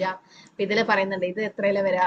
10:12-11 അവസാനം പറയുന്ന ഇത്തം സദാ ബ്രഹ്മ സുഖാനുഭൂത്യ ദാസ്യം ഗതാനാം പരദേവ്. ഇത്തം സദാ ബ്രഹ്മസുഖ, ഭഗവാനാണ് ബ്രഹ്മം, ബ്രഹ്മം, അല്ലെങ്കിൽ ആ ഒരു ആനന്ദം നൽകുന്ന ആ ഭഗവാൻ ദാസ്യ രൂപത്തിലൊക്കെ അവർക്ക് സ്വീകരിക്കാൻ പറ്റിയല്ലേ സാഖ്യം. മായാശ്രിതാന നരതാരകേന, എത്രയും മായശക്തി ഉണ്ടായിട്ടും സാഖ്യം വൃജാഹും, അതായത് സാഖ്യരസത്തില് ഗോപന്മാർക്ക് ഭഗവാന്റെ കൂടെ കളിച്ചു നടക്കാൻ പറ്റും, അല്ലെ? എന്തൊരു ഭാഗ്യമാണ് അവർക്ക്. അത് ഭഗവാനെ നിത്യസേവനം അവർക്ക് ചെയ്യാൻ പറ്റും. ബ്രഹ്മപ്രകാശത്തിന്റെ ഉറവിടമാണ് ഭഗവാൻ, അല്ലെ? കൃഷ്ണൻ. എന്നിട്ട് ഭഗവാൻ പരന്ന ദിവ്യോത്തരം പുരുഷനാണ്. സാധാരണക്കാർക്ക് അദ്ദേഹത്തിനെ മനസ്സിലാക്കാൻ പോലും പറ്റില്ല. പക്ഷെ നിരവധി ജന്മങ്ങളുടെ പുണ്യകർമ്മങ്ങൾ ശേഖരിച്ച ശേഷമാണ് ഈ ഗോപപാരന്മാർ, ഈ ആൺകുട്ടികളൊക്കെ ഭഗവാന്റെ സുഹൃത്തുക്കളായതും ഭഗവാനുമായിട്ട് ബന്ധപ്പെടാൻ കഴിഞ്ഞത്. അവരുടെ മഹത്തായ ഭാഗ്യം എങ്ങനെ വിശദീകരിക്കും? ഇത് ശുഗദേവ് ഗോസ്വാമി പറയാണ്, കൃത പുണ്യ പുഞ്ച, അവരാണ് ഏറ്റവും ഭാഗ്യവാന്മാർ. എന്തുകൊണ്ടാ? ഭഗവാൻ അവരുടെ കൂടെയാണ് കളിക്കുന്നത്, അല്ലെ? രാത്രി ഉറങ്ങാൻ വീട്ടിൽ വരും, പിന്നെ രാത്രി പിന്നെ രാസലീലൊക്കെ പോകും. അത് കഴിഞ്ഞാൽ രാവിലെ സൂര്യൻ ഉദിച്ചു കഴിഞ്ഞാൽ ഫുൾ ടൈം ഗോപന്മാരെ കൂടെ ഗോവർദ്ധനത്തിലും രാധകൊണ്ടിലും ശ്യാമകൊണ്ടിലും കളിക്കുകയാണ് ഭഗവാൻ, അല്ലെ? അപ്പൊ എപ്പോഴും അവരെ കൂടെയാണ് ഉള്ളത്. എന്നിട്ട് അവര് വായില് മധുമംഗൽ ഒരു ദിവസം കൊണ്ടുവന്ന തൈര് കുറച്ച് മോശമായി. അപ്പൊ അതെങ്ങനെ ഭഗവാന് കൊടുക്കുന്നു വിചാരിച്ചിട്ട് മുഴുവനായിട്ട് വായിലെടുത്തിട്ടു. ഭഗവാൻ വായി തുറന്നിട്ട് മധുമംഗലിന്റെ വായിൽ നിന്നും ഉച്ഛിഷ്ടെടുത്ത് ഭക്ഷിച്ചു. പിന്നെ അവരുടെ തോളത്ത് കയറി നടക്കും, അല്ലെങ്കിൽ അവരെ തോളത്തിലേച്ചും ഭഗവാൻ. അപ്പൊ അങ്ങനെ കളിക്കാൻ വേണ്ടിയിട്ട്. അപ്പൊ അത്രയും ഭാഗ്യവാന്മാരാണ് ആ ഗോപന്മാരല്ലേ. എത്രയോ ജന്മം ചെയ്ത കർമ്മങ്ങളിലെ എത്രയോ എത്രയോ പുണ്യമല്ല, ഭക്തിയുത സേവനമാണ്. ആക്ച്വലി പുണ്യകർമ്മം എന്ന് പറയുന്നത് ഭക്തിയുത സേവനം. പുണ്യം ചെയ്ത സ്വർഗത്തിലാണ് കൂടാ. പക്ഷെ എത്രയോ ജന്മങ്ങൾ ചെയ്ത ആ അജ്ഞാത സുകൃതി ശേഖരിച്ചതിന് ശേഷമാണ് ഇവർ അങ്ങനെ ഉണ്ടായത്, അല്ലെ? ഗോപന്മാരായിട്ട് ഭഗവാന്റെ കൂടെ കഴിഞ്ഞത്. അപ്പൊ കൃഷ്ണായ വാസുദേവായ ദേവകീ നന്ദനായ ച നന്ദഗോപകുമാരായ ഗോവിന്ദായ നമോ നമഃ. ആ ഭഗവാനെ പ്രണാമങ്ങൾ അർപ്പിക്കുകയാണ് കുന്തിമറാണി. കുന്തിമറാണിക്ക് ശരിക്കും ഭഗവാൻ ആരാണെന്നും എല്ലാം മനസ്സിലായി. ദേവകിക്കും അറിയാം, വസുദേവയ്ക്ക് അറിയാം. പക്ഷെ യശോദമയ്ക്കും നന്ദമഹാരാജാവിനും ഭഗവാൻ പരമദൈവത്വ പുരുഷനാണെന്ന് അറിയില്ലായിരുന്നു. അപ്പൊ ഇതിലെന്താ പറയുന്നത്? ഭഗവാൻ പ്രത്യക്ഷപ്പെട്ടിട്ട് പിതാവിനെയും മാതാവിനെയും വസുദേവരും ദേവകിയുടെയും അഭയം ഉപേക്ഷിച്ച് അദ്ദേഹം വ്രജഭൂമിയിൽ ഒരു സാധാരണ ഗോപനെ പോലെ, അല്ലെ, വേഷം ചെയ്യാൻ കഴിയുകയും യശോദമ്മയുടെയും മടിയിലേക്ക് പോവുകയും ചെയ്തു, അല്ലെ? ബാല്യകാല ലീലകൾ നമുക്കറിയാം. അപ്പം അത്രയും ശ്രീകൃഷ്ണൻ രാമനേക്കാൾ കരുണമായത് എങ്ങനെയാണ് അറിയോ ആർക്കെങ്കിലും? എന്തുകൊണ്ടാണ് അത്രയും ശ്രീരാമചന്ദ്രമൂർത്തിയേക്കാൾ കാരുണ്യം കൃഷ്ണനാണെന്ന് പറയുന്നത് അറിയോ? ശ്രീരാമചന്ദ്രൻ രാജാവായിരുന്നു. ശ്രീരാമചന്ദ്രമൂർത്തി രാജാവിനെ പോലെയാണ് അവിടെ ലീലകൾ ചെയ്തത്. പക്ഷെ ഭഗവാനോ ഒരു സാധാ ഗോപനെ പോലെയാണ്. അപ്പൊ എല്ലാ സാധാരണ ജനങ്ങൾക്ക് പോലും ഭഗവാന്റെ കൂടെ ലീലകൾ ചെയ്യാൻ പറ്റി. ഇപ്പൊ ഭഗവാൻ ഏറ്റവും ദയാലുവാണ്. പിന്നെ ആ ഒരു കൃഷ്ണനെ എന്തുകൊണ്ടാണ് അവന്റെ മായാശക്തി അല്ലെങ്കിൽ യോഗമായ മറച്ചത് വൃന്ദാവനത്തില്? കാരണം ഒരു വാത്സല്യ രസം, ശുദ്ധ വാത്സല്യ രസം അല്ലെങ്കിൽ അവിടെ കിട്ടില്ലായിരുന്നു. അതുകൊണ്ടാണ് നന്ദമഹാരാജാവും യശോദമായാണ് കൂടുതൽ ഭാഗ്യന്മാര്. കാരണം അവർക്ക് ഭഗവാന്റെ എല്ലാ ബാല്യകാല വിനോദങ്ങളും ആസ്വദിക്കാൻ കഴിഞ്ഞു. ദേവകിയും വസുദേവർക്കും ഭഗവാൻ ജനിച്ച ഉടനെ തന്നെ കൊണ്ടുവന്നു അല്ലെ, ഗോകുലിലേക്ക് കൊണ്ടുപോയി. അതുകൊണ്ട് അവർക്ക് അവിടെ ഒരുപാട് ഭാഗ്യം കിട്ടിയില്ല യശോദമായി. കാരണം അവർ ആഗ്രഹിച്ചത് അത് മാത്രമായിരുന്നു, നമ്മുടെ മകനായിട്ട് നീ ജനിക്കണം എന്ന് മാത്രമേ അവർ ആഗ്രഹിച്ചുള്ളൂ അല്ലെ. പൃഷ്ടി സുതമനമായപ്പോ പൃഷ്ടികർമ്മനായിട്ട് വന്നു, ആ സമയത്തൊക്കെ അവർ ആഗ്രഹിച്ചത്. പക്ഷെ നന്ദ മഹാരാജും യശോദമായും ആഗ്രഹിച്ചത് എന്താ? ഭഗവാന്റെ ലീലകൾ കാണണം എന്നാണ് അവർ ആഗ്രഹിച്ചത്. അപ്പൊ അത് അവർക്ക് കൂടുതൽ ഭാഗ്യമാണ് അവർക്ക് കിട്ടിയതെന്നാ പറയുന്നത്. കാരണം ഭഗവാന്റെ ബാല്യകാല വിനോദങ്ങൾക്ക് സമാനമായി വേറൊന്നുമില്ല. ഏത് ലീലകളും എടുത്താലും ഭഗവാന്റെ ആ ഒരു ദാമോദർ ലീല, കെട്ടിയിടുന്ന ലീല, അതിനേക്കാള് സുന്ദരമായിട്ടുള്ള വേറൊരു ലീലകളും ഇല്ല എന്നാണ് പറയുന്നത്. അപ്പൊ ഭഗവാൻ അങ്ങനെയാണ് വ്രജഭൂമിയിൽ അവതരിച്ചത്. വ്രജനിവാസികളുടെ കൂടെ ഭഗവാൻ എന്താ പറയാ ലീലകൾ ചെയ്തത്. അവിടെ ശുദ്ധരസാണ് ഉണ്ടായത്. ഓക്കെ, ഇനി ഭഗവാന്റെ രൂപത്തിനെ കുറിച്ചിട്ടാണ് പറയുന്നത്. നമോ പങ്കജനാഭായ നമ പങ്കജമാലിനേ നമ പങ്കജനേത്രായ നമസ്തേ പങ്കജാഗ്രേ. എല്ലാവർക്കും ചൊല്ലാം. നമോ പങ്കജനാഭായ നമോ പങ്കജനാഭായ പങ്കജമാലിനേ നമോ പങ്കജമാലിനേ നമ പങ്കജനേത്രായ പങ്കജാഗ്രേ നമ പങ്കജനാഭായ. ഇപ്പൊ നാഭിയിൽ നിന്നും പങ്കജം താമരം വന്നു അല്ലെ. ആ താമരയിൽ ആരാ ഉണ്ടായത്? ബ്രഹ്മാവും പിന്നെ ആ താമരയുടെ തണ്ടില് ലോകങ്ങൾ അല്ലെ, എല്ലാ ലോകങ്ങളും ഉണ്ടായി. അപ്പൊ ഓക്കെ. പിന്നെ നമ പങ്കജമാലിനി, ഭഗവാന്റെ മാലയും ഏതാ താമര മുട്ട് പോലുള്ള മാലകള്. പങ്കജനേത്രായ പങ്കജ പോലുള്ള നേത്രങ്ങള്. നമസ്തേ പങ്കജന. അപ്പം ഭഗവാനെ എന്തുകൊണ്ടാ പങ്കജം അല്ലെങ്കിൽ ആ താമര കൊണ്ട് സാദൃശ്യപ്പെടുത്തുന്ന അറിയോ? വേറെ എത്ര പൂക്കളുണ്ട്, എന്നിട്ടും താമര തന്നെ ഉപമയായിട്ട് ഉപയോഗിക്കുന്നത് എന്തുകൊണ്ടാ? താമരയുടെ ഉള്ളിലും പൂവിലൊന്നും എന്ത് വീണാലും അതിനും അതെ പിടിക്കത്തില്ലല്ലോ മാതാജി. പത്മപത്രം ഇവാംബശ. ഓക്കെ, അതൊന്ന്. അപ്പൊ അതും ഭഗവാനും അതുപോലെ തന്നെയാണ് അല്ലെ. താമര ഇലയിൽ എത്ര വെള്ളം വീണാലും അത് അവിടെ ഒട്ടി നിൽക്കില്ല. ഭഗവാൻ അങ്ങനെ ആ ഒരു ഡിറ്റാച്ച്ഡ് ആയിട്ട് നിൽക്കും. അതുപോലെ ഭഗവാനും അതുപോലെ തന്നെ ഒന്നിലോടും ഒരു അറ്റാച്ച്മെന്റ് ഉണ്ടാകാതെ നിൽക്കും. ഓക്കെ, അതൊന്ന്. പിന്നെ ലക്ഷ്മി ദേവി ഇരിക്കുന്ന ലക്ഷ്മി ദേവി ഓക്കെ താമരയിലാണ്. ഓക്കെ, അത് ചളിയിലാണ് വളരുന്നത് എങ്കിലും പൂവിനൊന്നും പറ്റില്ല. ആ ചളിയിലാണെങ്കിലും അത്രയും സൗന്ദര്യം അല്ലെങ്കിൽ ഭൂമിയിലേക്ക് അത്രയും. ഓക്കെ, അതൊന്ന്. പിന്നെ അതിന് എന്താ പറയാ നല്ല തണുപ്പ്, ശീതളതീയത പ്രദാനം ചെയ്യാൻ കഴിവുണ്ട്. ഓക്കെ, അപ്പൊ ഭഗവാന്റെ അതുപോലെ നമുക്ക്. ഓക്കെ, പിന്നെ അതിന്റെ കളർ എന്താ? ഇളം റോസ് പിങ്ക് കളർ. അപ്പൊ ഭഗവാന്റെ കൈകളും ഉള്ളം കൈയും കാലൊക്കെ ആ ഒരു കളർ ആയിരിക്കും. പിന്നെ താമര സോഫ്റ്റ് ആയിരിക്കും അല്ലെ, വളരെ മൃദുലമാണ് ഭഗവാന്റെ കൈയും അതുപോലെ മൃദുലം. പിന്നെ നേത്രം ഭഗവാന്റെ, ഇപ്പൊ നിങ്ങൾ ഒരു എടുത്തിട്ട് ഇങ്ങനെ വെക്കുകയാണെങ്കിൽ അതിങ്ങനെ നീളം ഉണ്ടാവുമല്ലോ, അതുപോലെയാണ് ഭഗവാന്റെ കണ്ണുകൾ, നീളമുള്ള കണ്ണുകളാണ്. അപ്പൊ ഭഗവാൻ സൈഡിലൂടെയാണ് രാധാറാണിന്ന് ചിലപ്പോ നോക്കുക, അത്രയും അങ്ങനെ നേത്രം ആ ഒരിത്. പിന്നെ പ്രധാനപ്പെട്ട കാരണം ഇതൊന്നുമല്ല, പങ്കജപാദം. അതെ, പങ്കജപാദം തന്നെ. പക്ഷെ എന്തുകൊണ്ടാണ് പാദത്തിനെ പങ്കജം എന്ന് പറയുന്നത്? ഇതൊക്കെ കാരണം തന്നെ നിങ്ങൾ പറഞ്ഞത്. മെയിൻ കാരണം എന്ന് വെച്ചാൽ ഭഗവാന്റെ നാഭിയില്, ഏത് വിഷ്ണുവിടെ നാഭിയിലാണ് താമര വന്നത്? ഗർഭോദശ സമുദ്രത്തിൽ കിടക്കുന്ന ഗർഭോദശ വിഷ്ണുവിടെ നാഭിയിൽ നിന്നും താമര വന്നിട്ട് പത്മനാഭ അല്ലെ നാഭിയിൽ നിന്ന് വന്നു. എന്നിട്ട് ആ താമരയുടെ താമരയിലാണ് ബ്രഹ്മാവ് ഉണ്ടായത്. പിന്നെ 14 ലോകങ്ങളുണ്ടായി അല്ലെ. പിന്നെ ബ്രഹ്മാവാണ് രണ്ടാമത് സൃഷ്ടി നടത്തുന്നത്, ബ്രഹ്മാവാണ്. അപ്പൊ ബാക്കി എല്ലാ പുഷ്പങ്ങളും സൃഷ്ടിച്ചത് ആരാ? ബ്രഹ്മാവ്. പക്ഷെ താമര ഉണ്ടായത് ബ്രഹ്മാവിനേക്കാളും മുമ്പേ അല്ലേ താമര ഉണ്ടായത്. അപ്പൊ ആ താമര സൃഷ്ടിച്ചത് ആരാ? ഭഗവാൻ തന്നെ. അപ്പൊ ഭഗവാന്റെ ആദ്യത്തെ സൃഷ്ടിയാണ് താമര, ബ്രഹ്മാവിന്റെ മുമ്പിലുള്ള സൃഷ്ടി. താമരയെ ഭഗവാൻ ആദ്യം സൃഷ്ടിച്ചു, അതിലാണ് ബ്രഹ്മാവ് ഉണ്ടായത് അല്ലെ. ഇതാണ് മെയിൻ പ്രധാനപ്പെട്ട ഒരു ഹരി കാരണം ബോൽ ഇതാണ്. മാതാജി. നല്ലൊരു കാരണം. അത് ആർക്കും അപ്പം അറിയത്തില്ല ഇതുവരെ. ഇത് വൃന്ദാവനത്തിൽ നിന്ന് ഒരു മാതാജി, വൃന്ദാവനത്തിലെ ഒരു മാതാജി പറഞ്ഞതാണ്. അപ്പൊ ഞാനിങ്ങനെ വിചാരിച്ചു എന്തുകൊണ്ടാണ് താമര, ഇതൊക്കെ കാരണങ്ങൾ നമ്മൾ പറഞ്ഞിട്ടും മാതാജി പറഞ്ഞു ഇതൊന്നല്ല കാരണം. പ്രധാന കാരണം ഭഗവാന്റെ പ്രഥമ സൃഷ്ടി, അല്ലെങ്കിൽ ഭഗവാൻ ആദ്യം സൃഷ്ടിച്ചത് ഈ താമരയാണ്.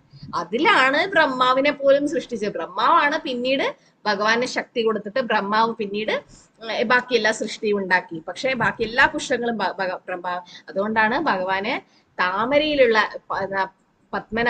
പങ്കജ വേഷം എന്ന് പറഞ്ഞിട്ട്, എന്ത് വേഷം, പത്മവേഷം എന്ന് പറഞ്ഞിട്ട് ജഗന്നാഥ് പുരിയിലും ഇപ്പോഴും ആ ഒരു ദിവസം നിങ്ങൾക്ക് ഏത് അമ്പലത്തിൽ പോയാലും നമുക്ക് കാണാൻ പറ്റും. ഇവിടെ ഗുരുവായൂരും എല്ലാം അല്ലെ, താമരയുടെ മൊട്ട് കൊണ്ടൊക്കെ മാല ഉണ്ടാക്കി ഭഗവാനെ അർപ്പിക്കുന്നത്. താമര ഇതളാണ് ഭഗവാന്റെ പാദത്തിലിടുക, അല്ലെങ്കിൽ ഓരോ പൂജ ചെയ്യുമ്പോ ഒക്കെ താമര ഒരു പ്രധാനപ്പെട്ട പുഷ്പമായിട്ട് കാണാം. അപ്പൊ ഒരു ദിവസം ഒരു വ്യക്തി ജഗന്നാഥ് പുരിയിൽ ഒരുപാട് ഈ താമര, ഈ ആമ്പലൊക്കെ ഉണ്ടായി, താമര ഉണ്ടായി കഴിഞ്ഞാൽ നമുക്കറിയാം എത്ര ബുദ്ധിമുട്ടാണ് പറിക്കാൻ വേണ്ടിട്ട് അല്ലെ. ഒരു ദിവസം എനിക്ക് ഉറപ്പുണ്ട്, അവിടെ ചിറക്കൽ ചിറയുണ്ട് അവിടെ നമ്മളെ വീട്ടിന്റെ അടുത്ത്. അപ്പൊ അവിടെ പോയിട്ട് വലിക്കാൻ നോക്കിയിട്ടൊന്നും കിട്ടുന്നില്ല, ആളെന്നെ അതിലേക്ക് വീണു പോകും. അത്രയും എനിക്ക് ഭയങ്കര ആഗ്രഹമായിരുന്നു ഭഗവാൻ അത് സമർപ്പിക്കണം. അപ്പൊ നമ്മളെ വീട്ടിന്റെ അടുത്ത് ഒരു ചെറിയ സത്സംഗം, ഒരു നാമഹട്ടയുണ്ട് അവിടെ, ഗൗർണിത്തായി. അപ്പൊ ആ ഗൗർണിത്തായിക്ക് താമര കൊടുക്കണം എന്ന് എനിക്ക് വളരെ ഇഷ്ടമായി. പക്ഷെ ആ താമര എത്ര വലിച്ചിട്ടും പുറത്തേക്ക് വരുന്നില്ല. അവസാനം വേറൊരു വ്യക്തി വന്നിട്ട് ഇത് കട്ട് ചെയ്തിട്ട് എടുത്തു. എന്നിട്ട് ഭഗവാന്റെ കയ്യിലൊക്കെ കൊണ്ടുവച്ച് നല്ല രസമായിരുന്നു, പാദത്തിലൊക്കെ അലങ്കരിച്ചിരുന്നു. പക്ഷെ താമര എങ്ങനെയാ, സൂര്യനെ പോലെ. അപ്പൊ താമര വിരിഞ്ഞു നിൽക്കും, സൂര്യൻ അസ്തമിക്കുമ്പോൾ താമരയും മൂടും അല്ലെ, അങ്ങനെയുണ്ട്. അത് വേഗം വാടിപ്പോവും. പക്ഷെ ആ ഒരു വേഷം. അപ്പം ഒരു വ്യക്തി ഇതുപോലെ കുറെ താമര പറിച്ചിട്ട് ഒരു കൊട്ടയിൽ വെച്ചിട്ട് ജഗന്നാഥ് പുരിയിൽ കൊണ്ടുപോയി കൊടുത്തു ഭഗവാനെ സമർപ്പിക്കാൻ വേണ്ടി. പക്ഷെ അപ്പോഴേക്കും വൈകുന്നേരമായി. പിന്നെ ഒരു ചൂട് കാരണം താമരയൊക്കെ വാടിപ്പോയി. മോസ്റ്റ്ലി അത് മൊട്ട് പോലെ ഉണ്ടാവും. അത് നമ്മൾ പിന്നീട് തുറന്നിട്ട് അല്ലെങ്കിൽ തനിയെ അത് തുറക്കും. പക്ഷെ അത് ആ ഒരു സമയത്ത് നിൽക്കും, പക്ഷെ വേഗം അത് വാടിപ്പോകും. അപ്പൊ ഇത് കൊട്ടയിൽ വെച്ചിട്ട് അന്നത്തെ കാലത്ത് നടന്നിട്ടൊക്കെ പോണം പുരിയില് പോയിട്ട്. അദ്ദേഹം അത്രയും ആഗ്രഹിച്ചിട്ടാണ് കൊണ്ടുപോയത് ഭഗവാനെ സമർപ്പിക്കാൻ. പക്ഷെ പൂജാരിമാര് നോക്കുമ്പം എല്ലാം വാടിപ്പോയിരുന്നു. അപ്പൊ വാടിയ പൂക്കള് ഭഗവാനെ അർപ്പിക്കുന്നതും ഒഫൻസ് ആണ്. അങ്ങനെ നമ്മൾ ചെയ്യാൻ പാടില്ല. അതൊരു സേവാ അപരാധമായി മാറും. വീട്ടില് ചിലപ്പോൾ വേറെ വഴിയിലും നമ്മൾ ചെയ്യും. പക്ഷെ അമ്പലത്തിൽ ചെയ്യുമ്പം നല്ല ഫ്രഷ് പൂക്കൾ തന്നെ നമ്മൾ സമർപ്പിക്കണമെന്നാണ്. മണമില്ല പുഷ്പങ്ങളായിരിക്കണം, സുഗന്ധമുള്ള. പക്ഷെ ഭഗവാൻ അങ്ങനെ പത്രം പുഷ്പം ഫലന്തോ എന്ന് പറയുമ്പോൾ ഇന്ന പുഷ്പം എന്നൊന്നും ഭഗവാൻ പറഞ്ഞിട്ടില്ല. അപ്പൊ ഏത് പുഷ്പം അർപ്പിക്കാം. പക്ഷെ ചെമ്പരത്തി സാധാരണ ചുവപ്പ് കളറൊന്നും നമ്മൾ അങ്ങനെ ഭഗവാനെ അർപ്പിക്കാറില്ല വീട്ടില്. പക്ഷെ ഓരോ അമ്പലത്തിലൊക്കെ അതിനെ കൊണ്ട് മാല കെട്ടിയിട്ടും എന്നെല്ലാം കാണാം കേരളത്തില്. പക്ഷെ ഇവിടെ ഇസ്കോണില് പറയുന്നത് നമ്മൾ ചെമ്പരത്തി ആരും കൊണ്ടുവന്നാലും അവര് ദേവി ദേവന്മാർക്കാണ് അർപ്പിക്കുക, ഭഗവാനെ അർപ്പിക്കല്ല എന്ന് പറയും. വീട്ടിലിപ്പം നമ്മൾ ഉണ്ടാവുമ്പോ അത് പറിച്ചിട്ട് വെക്കും. പക്ഷെ അമ്പലത്തിൽ അങ്ങനെ ചെയ്യാറില്ല. അപ്പൊ അത് താമര കൊണ്ട് കൊടുത്തു. മാതാജി ചെത്തി അതൊക്കെ പറ്റും. ചെക്കി മന്ദാരം ഒക്കെ, അതൊക്കെ ഭഗവാന് ഓഫർ ചെയ്യുന്നല്ലേ, അല്ലെ, മാല കിട്ടും. അപ്പം ഇത് താമര എന്നിട്ട് വാടിപ്പോയില്ലേ. അപ്പൊ ഇനി പൂജാരിമാരെ പറഞ്ഞു ഉപയോഗിക്കാൻ പറ്റില്ല. അപ്പൊ ഒരു കൊട്ട നിറച്ചും താമര ഉണ്ടായിരുന്നു. ഇദ്ദേഹത്തിന് വളരെ സങ്കടമായിട്ട് ഇദ്ദേഹം പ്രസാദവും കഴിച്ചില്ല. ജഗന്നാഥ് പുരിയിൽ തന്നെ അവിടെ ഇരുന്ന് കരയായിരുന്നു. രാത്രി മുഴുവനും പട്ടിണി കിടന്നു. അദ്ദേഹത്തിന് അത്രയും കഷ്ടപ്പെട്ട് പറിച്ചത്, കാരണം താമര പറിക്കൽ അത്ര ഈസി അല്ല. എന്നിട്ട് അത്രയും കഷ്ടപ്പെട്ട് പറിച്ചിട്ട് കൊണ്ടുപോയി കൊടുത്തപ്പം അത് അവര് സ്വീകരിച്ചില്ല. അന്ന് രാത്രി ഭഗവാനെ അലങ്കരിക്കുമ്പം ഭഗവാന് കിരീടം വെച്ചു കൊടുത്തിട്ട് ഭഗവാൻ അത് തള്ളിയിട്ടു. എത്ര പ്രാവശ്യം പൂജാരി ഫിറ്റ് ചെയ്യാൻ നോക്കിയിട്ടും ഭഗവാൻ അത് സ്വീകരിച്ചില്ല. പിന്നീട് ഓഫറിങ്, എന്താ പറയാ, പ്രസാദം, ഭോഗ് ഓഫർ ചെയ്ത് കൊടുത്തു. നൈവേദ്യം വെച്ചപ്പോഴും ഭഗവാൻ അത് സ്വീകരിച്ചില്ല. അപ്പൊ അതെങ്ങനെ മനസ്സിലായി എന്ന് പറഞ്ഞാൽ ഒരു പാത്രത്തിൽ വെള്ളം എടുക്കും. എന്നിട്ട് ജഗന്നാഥന്റെ മുമ്പിൽ അവിടെ കൊണ്ടുവെക്കും. അപ്പൊ ജഗന്നാഥനെ അതിൽ കാണണം. ആ വെള്ളത്തിൽ ജഗന്നാഥനെ അല്ലെ ജഗന്നാഥ് ബലദേവ് സുഭദ്രമ്മയെ കണ്ടാൽ മാത്രമേ അത് ആ ഭോഗ് സ്വീകരിച്ചു എന്ന് അതിന്റെ അർത്ഥം. പക്ഷെ അന്ന് അവർക്ക് കാണാൻ പറ്റില്ല. അതായത് ഭഗവാൻ പട്ടിണി കിടന്നു. കാരണം ശുദ്ധ ഭക്തൻ അവിടെ പട്ടിണി കിടക്കാണ്, അല്ലെങ്കിൽ ഭഗവാൻ വേഷം സ്വീകരിച്ചില്ല, എല്ലാം തള്ളിയിടാൻ തുടങ്ങി. അപ്പം അന്നത്തെ കാലത്ത് എങ്ങനെയാന്ന് വെച്ചാൽ ഭഗവാൻ പൂജാരിയുടെ സ്വപ്നത്തിൽ വന്നിട്ട് കാര്യങ്ങൾ പറയും. അതുപോലെ അപ്പൊ ആ പൂജാരി പോയി അവിടെ ഉറങ്ങി കിടന്നു ഭഗവാൻ വന്ന് സംസാരിക്കാൻ വേണ്ടിയിട്ട്. ഭഗവാൻ പറഞ്ഞു, ഞാൻ എങ്ങനെയാണ് വേഷം സ്വീകരിക്കുക, എന്റെ ഭക്തൻ കഷ്ടപ്പെട്ട് പോയി പറിച്ചു കൊണ്ടുവന്ന താമരകൾ നിങ്ങൾ എനിക്ക് ഓഫർ പോലും ചെയ്തില്ല, സ്വീകരിക്കുക പോലും ചെയ്തില്ല, അല്ല ഓഫർ പോലും ചെയ്തില്ല, അർപ്പിച്ചില്ല. പിന്നെ അവനും പട്ടിണി കിടക്കുമ്പോ ഞാൻ എങ്ങനെ ഈ വിഭവം കഴിക്കും? എന്നിട്ട് പോയിട്ട് പൂജാരിയോട് പറഞ്ഞു ആ വ്യക്തിയുടെ കൊട്ടയിലുള്ള പൂക്കളൊക്കെ എടുത്തിട്ട് വന്നിട്ട് എന്നെ സമർപ്പിക്കണം എന്ന്. അപ്പൊ പൂജാരി പറഞ്ഞു ആരാണ് ആ വ്യക്തി? ആ വ്യക്തിയെ പോയപ്പോ എല്ലാവരും കൊണ്ടുപോയി പരുതി ആ കൊട്ടയൊക്കെ എടുത്തിട്ട് ആ വ്യക്തിയും കൂട്ടിയിട്ട് അമ്പലത്തിലേക്ക് വന്നപ്പോഴേക്കും കൊട്ടയുടെ കവർ തുറക്കുമ്പോഴേക്കും ഫുള്ള് ഫ്രഷ് പൂ, ഇപ്പൊ പറിച്ച പോലത്തെ രാത്രി തന്നെയുണ്ട്. താമര ഫുള്ള് വിരിഞ്ഞ് അതില് വെള്ളത്തുള്ളികൾ പോലും അവിടെ തന്നെ ഉണ്ട്, അത്രയും ഫ്രഷ് ആയിട്ടുള്ള പൂക്കള്. അപ്പൊ എല്ലാരും ഇത്രയും ഫ്രഷ്, അപ്പൊ അത്രയും ഫ്രഷ് ആയിരുന്നില്ല. അപ്പൊ ഭഗവാന്റെ കാരുണ്യാണത്. ഭഗവാൻ അത് ആ താമരയെ വീണ്ടും നല്ല സുഗന്ധമുള്ളതാക്കി നല്ല ഫ്രഷ് ആക്കിയിട്ട് അന്ന് ഭഗവാന് പത്മവേഷം എന്ന് പറഞ്ഞിട്ട് താമര കൊണ്ടുള്ള ഫുള്ള് ഡെക്കറേഷൻ ഒക്കെ ചെയ്ത് പിന്നീട് അർപ്പിച്ച ഭോഗമൊക്കെ ഭഗവാൻ സ്വീകരിച്ച് പ്രസാദാക്കി ആ വ്യക്തി ആ ഒരു ഡിവോട്ടിക്കും പ്രസാദമൊക്കെ കൊടുത്ത് വളരെ സന്തോഷമായി. അപ്പൊ ആ ഒരു ലീല ജഗന്നാഥ്പുരിയിൽ നടന്ന ലീലയാണെന്നാ പറയുന്നത്. അപ്പൊ അതിനുശേഷം ഭഗവാന് പത്മവേഷം എന്ന് പറഞ്ഞിട്ട് ഒരു വേഷം അവര് ചാർത്തും. അപ്പം ഇത് കാരണം ഭഗവാനെ തന്നെ സൃഷ്ടിയായിരുന്നു താമര, വേറെ ഒരു പൂവും ഭഗവാൻ സൃഷ്ടിച്ചില്ല. ബ്രഹ്മാവാണ് പിന്നീട് സൃഷ്ടിച്ചത്. പക്ഷെ ആ താമര അതുകൊണ്ട് അത്രയും ഭഗവാന് പ്രധാനപ്പെട്ട താമരപ്പൂക്കളുടെ മാലകള് ഭഗവാനെ അലങ്കരിക്കുന്നതും ഭഗവാന് വളരെ ഇഷ്ടപ്പെട്ടതാണ് അല്ലെ. അപ്പൊ ഭഗവാന്റെ താമരപ്പൂവിന്റെ തണുപ്പ് ഉണ്ടാവും. ഭഗവാൻ അത്രയും മൃദുലമാണ്. ഭഗവാന്റെ പാദങ്ങളും അതുപോലെ തന്നെ താമര, ലോട്ടസ് ഫീറ്റ് എന്നാ പറയാ അല്ലെ, താമര. ഈ 1-ാം സ്കന്ധം ഭഗവാന്റെ താമര പാദമാണ് അല്ലെ, ഭഗവാന്റെ തന്നെ തൃപ്പാദമാണ്. ആദരപൂർവമായ പ്രണാമങ്ങൾ. അപ്പം ഭഗവാന്റെ ശരീരത്തിലെ ഓരോ അടയാളങ്ങളാണ് കുന്തി മഹാറാണി ഓരോന്നായിട്ട് ആ ഒരു സവിശേഷത പറയാണ്. എന്നിട്ട് പറയാണ് ഭഗവാന്റെ ആ ഒരു എന്താ പറയാ അത്രയും ഭംഗിയുള്ള ഭഗവാൻ, ഋഭംഗലളിതനായ ഭഗവാൻ അല്ലെ. ഇതിലെന്താ പറയുന്നത്? സ്ത്രീ ആയതിനാൽ ഭഗവാനെ കാണാൻ ഞാൻ യോഗ്യയല്ല എന്ന് ശ്രീമതി കുന്തി മഹാറാണി അവകാശപ്പെടുന്നു. പക്ഷെ അതിൽ അങ്ങനെയല്ല പറയുന്നത്. ഇതിലെന്താ വെച്ചാൽ 3 വിഭാഗത്തിലുള്ള നിഷ്കളങ്കരാണ് അവര് പരമമായ സത്യത്തെ അറിയാൻ വേണ്ടി അവർ ശ്രമിക്കുന്നു. അപ്പൊ നാമം, ഗുണം, രൂപം മുതലായവ അതീന്ദ്രിയ വിഷയങ്ങൾ അറിയാൻ വേണ്ടിയിട്ട് നമ്മൾ എന്ത് ചെയ്യണം? സ്വയമേവ സ്ഫുരത്തിത, ഭഗവാൻ തന്നെ സ്വയം സ്ഫുരത്തത് അല്ലെങ്കിൽ അല്ലെങ്കിൽ ഭഗവാൻ തന്നെയാണ് അത് പറയാം അല്ലെ, നമുക്ക് പറഞ്ഞു തരും എങ്ങനെയാണെന്നുള്ളത്. അപ്പൊ ഇതിലെന്താ പറയുന്നത്? തന്റെ ഉദരത്തിന്റെ മധ്യത്തിൽ താമര പോലെയുള്ള ഒരു തണ്ടിൽ നിന്നാണ് താമര മുളയ്ക്കുന്നത്, അല്ലെ ഗർഭോദശ വിഷ്ണുവിൽ നിന്നാണ് അത് വരുന്നത്. അതിലാണ് ആദ്യത്തെ ജീവിയായ ബ്രഹ്മാവ് ജനിക്കുന്നത്. അതിനാൽ ഭഗവാൻ പങ്കജനാഭി എന്നും അറിയപ്പെടുന്നു. അപ്പൊ ഭഗവാൻ പങ്കജനാഭിയിലെ ഭഗവാന്റെ അർച്ചാവിഗ്രഹത്തിലെ രൂപത്തില് അങ്ങനെ പറയുന്നത് അല്ലെ, ആ രൂപം. പിന്നെ ആ ഒരു മണം. ഭഗവാൻ ജയദേവ ഗോസ്വാമി ഒരിക്കൽ ഗീത ഗോവിന്ദ എഴുതുന്ന സമയത്ത് ജയദേവ ഗോസ്വാമി കുളിക്കാൻ പോയി. അപ്പൊ ജയദേവ ഗോസ്വാമി ഒരു വരി എഴുതി. പക്ഷെ ആ വരി അദ്ദേഹത്തിന് കറക്റ്റായിട്ട് തോന്നിയില്ല. കാരണം അതിലെന്താണ്? സ്മരകരള ഖണ്ഡനം മമശിരസി മണ്ഡനം, അതായത് രാധാറാണിയുടെ പാദം കൃഷ്ണൻ എടുത്തിട്ട് തലയിൽ വെക്കുകയാണ് ആ ഒരു ലീല. പക്ഷെ അപ്പം ജയദേവ ഗോസ്വാമി അങ്ങനെ സംഭവിക്കോ? അതിങ്ങനെ രാധാറാണിയുടെ പാദം ഭഗവാൻ എടുത്തു വെക്കോ? എന്നിട്ട് ജയദേവ ഗോസ്വാമി അത് വെട്ടി. അതില്ല, അങ്ങനെ ശരിയാവില്ല എന്ന് പറഞ്ഞ് ജയദേവ ഗോസ്വാമി കുളിക്കാൻ പോയ സമയത്ത് സാധാരണ കുളിക്കാൻ പോയി 1/2 മണിക്കൂർ കഴിഞ്ഞിട്ടാണ് വരാറ്. കുളിക്കാൻ പോയി കഴിഞ്ഞ് വന്നിട്ടാണ് പ്രസാദം കഴിക്കുക. കഴിച്ചതിന്റെ ബാക്കി അതേ പ്ലേറ്റിൽ തന്നെയാണ് ഭാര്യയും കഴിക്കാറ്, പത്മാവതി. അപ്പം പത്മാവതി ജയദേവഗോസ്വാമിയുടെ ഭാര്യയുടെ അച്ഛനും അമ്മക്കും കുട്ടികളില്ലാതെ അവസാനം ജഗന്നാഥ്പുരിയിൽ പോയിട്ട് പത്മം അതായത് താമര അർപ്പിച്ചിട്ട് കിട്ടിയ കുട്ടിയാണ് പത്മാവതി. അതുകൊണ്ടാണ് പത്മാവതി എന്നുള്ള പേരിട്ടത്. എന്നിട്ട് പിന്നീട് പത്മാവതിയെ ദാസിയായിട്ട് അവിടെ ഒരു പുരിയിലേക്ക് വിടുമെന്ന് പത്മാവതിയുടെ അച്ഛൻ പറയും. പക്ഷെ ജഗന്നാഥ് പറയും അവൾ 18 വയസ്സായി ആ കുട്ടിക്ക്. ആ സമയത്ത് പറയും പെൺകുട്ടികളാകുമ്പോ കല്യാണം കഴിക്കണം, കല്യാണം കഴിക്കാതെ ഇങ്ങനെ ദാസിയായിട്ട് ഇവിടെ ജഗന്നാഥ്പുരിയിൽ കൊണ്ടുവിട്ടാൽ ശരിയാവില്ല, ഇവക്കൊരു വരനെ ഞാൻ കണ്ടുപിടിക്കുന്ന ജഗന്നാഥ് തന്നെ പറയും, ഭഗവാൻ തന്നെ പറയും. എന്നിട്ട് അവസാനം ജയദേവ ഗോസ്വാമി പത്മാവതിയുടെ അച്ഛൻ പറയും എനിക്ക് അങ്ങനെ ഒരുപാട് പൈസയൊന്നുമില്ല, ഞാൻ ആർക്കാണ് എന്റെ മോളെ കല്യാണം കഴിച്ചു കൊടുക്കുക? അപ്പൊ പറയും നിന്റെ ബാക്കിൽ തന്നെ, അമ്പലത്തിന്റെ ബാക്കിൽ ദർശനം എടുക്കുന്നുണ്ട്, നിന്റെ പിന്നിൽ തന്നെ ഒരു വ്യക്തിയുണ്ട്, ആ വ്യക്തിയെ കൊണ്ട് നിന്റെ മകളെ കല്യാണം കഴിപ്പിക്കണം എന്ന് പറയും. തിരിഞ്ഞു നോക്കുമ്പോ ആരാ? ജയദേവ ഗോസ്വാമി. ജയദേവ ഗോസ്വാമി ആണെങ്കിൽ കല്യാണമേ വേണ്ട, അല്ലെങ്കിൽ ബ്രഹ്മചാരിയായിട്ട് ജീവിക്കാൻ തീരുമാനിച്ചതായിരുന്നു. പക്ഷെ അന്നത്തെ ദിവസം ജയദേവ ഗോസ്വാമിയെ കൊണ്ട് നിർബന്ധിച്ച് പത്മാവതിയെ വിവാഹം കഴിപ്പിച്ചു. പക്ഷെ ആ സമയത്ത് ജയദേവ ഗോസ്വാമി അവിടുന്ന് രക്ഷപ്പെടാൻ ശ്രമിച്ചു. പക്ഷെ ഭഗവാൻ അവിടെ ഉറക്കിക്കെടുത്ത് ജയദേവ ഗോസ്വാമിയെ. എന്നിട്ട് സ്വപ്നത്തിൽ വന്ന് പറഞ്ഞു ഇവളാണ് നിന്റെ പത്നി, അല്ലെങ്കിൽ പത്മാവതിയാണ് നീ സ്വീകരിക്കേണ്ടത്, അവൾ അത്രയും ശുദ്ധ ഭക്തയാണെന്ന് പറയും. അപ്പൊ ആ പത്മാവതി പ്രസാദമൊക്കെ ഉണ്ടാക്കി വെച്ച് ഭർത്താവ് കുളിക്കാൻ പോയതല്ലേ എന്ന് വിചാരിച്ചു. പക്ഷെ കുളിക്കാൻ പോയ ഭർത്താവ് ഒരു 5 മിനിറ്റ് കൊണ്ട് തന്നെ തിരിച്ചു വന്നിട്ട് പറഞ്ഞു എനിക്ക് വേഗം പ്രസാദം എടുത്തു നോക്ക്, വിശക്കുന്നുണ്ട്. പിന്നെ അത് മാത്രല്ല ഞാൻ എഴുതാൻ മറന്ന ഒരു വരി എനിക്ക് എഴുതാൻ കൂട്ടിച്ചേർക്കാൻ വന്നതാണ് പറഞ്ഞ് ആ ബുക്ക് തുറന്ന് ഗീതാ ഗോവിന്ദം എഴുതി തിരിച്ചു വന്ന് പ്രസാദം കഴിച്ചിട്ട് അവിടുന്ന് പോയി. അത് അന്ന് എന്തെന്നില്ലാത്ത പ്രശംസയും കിട്ടി അല്ലെ. സാധാരണ പ്രസാദം എത്ര ടേസ്റ്റ് ഉണ്ടെങ്കിലും ജയദേവ ഗോസ്വാമി ഒന്നും പറയാറില്ല. പക്ഷെ അന്നത്തെ ദിവസം വളരെ നന്നായിട്ടുണ്ടായിരുന്നു. പ്രസാദത്തിനെ കൂടി പ്രശംസിച്ചുകൊണ്ടിരുന്നു. ഭാര്യക്ക് വിചാരിച്ചു എന്താ പറ്റിയെന്ന് ഭർത്താവിനെന്ന്.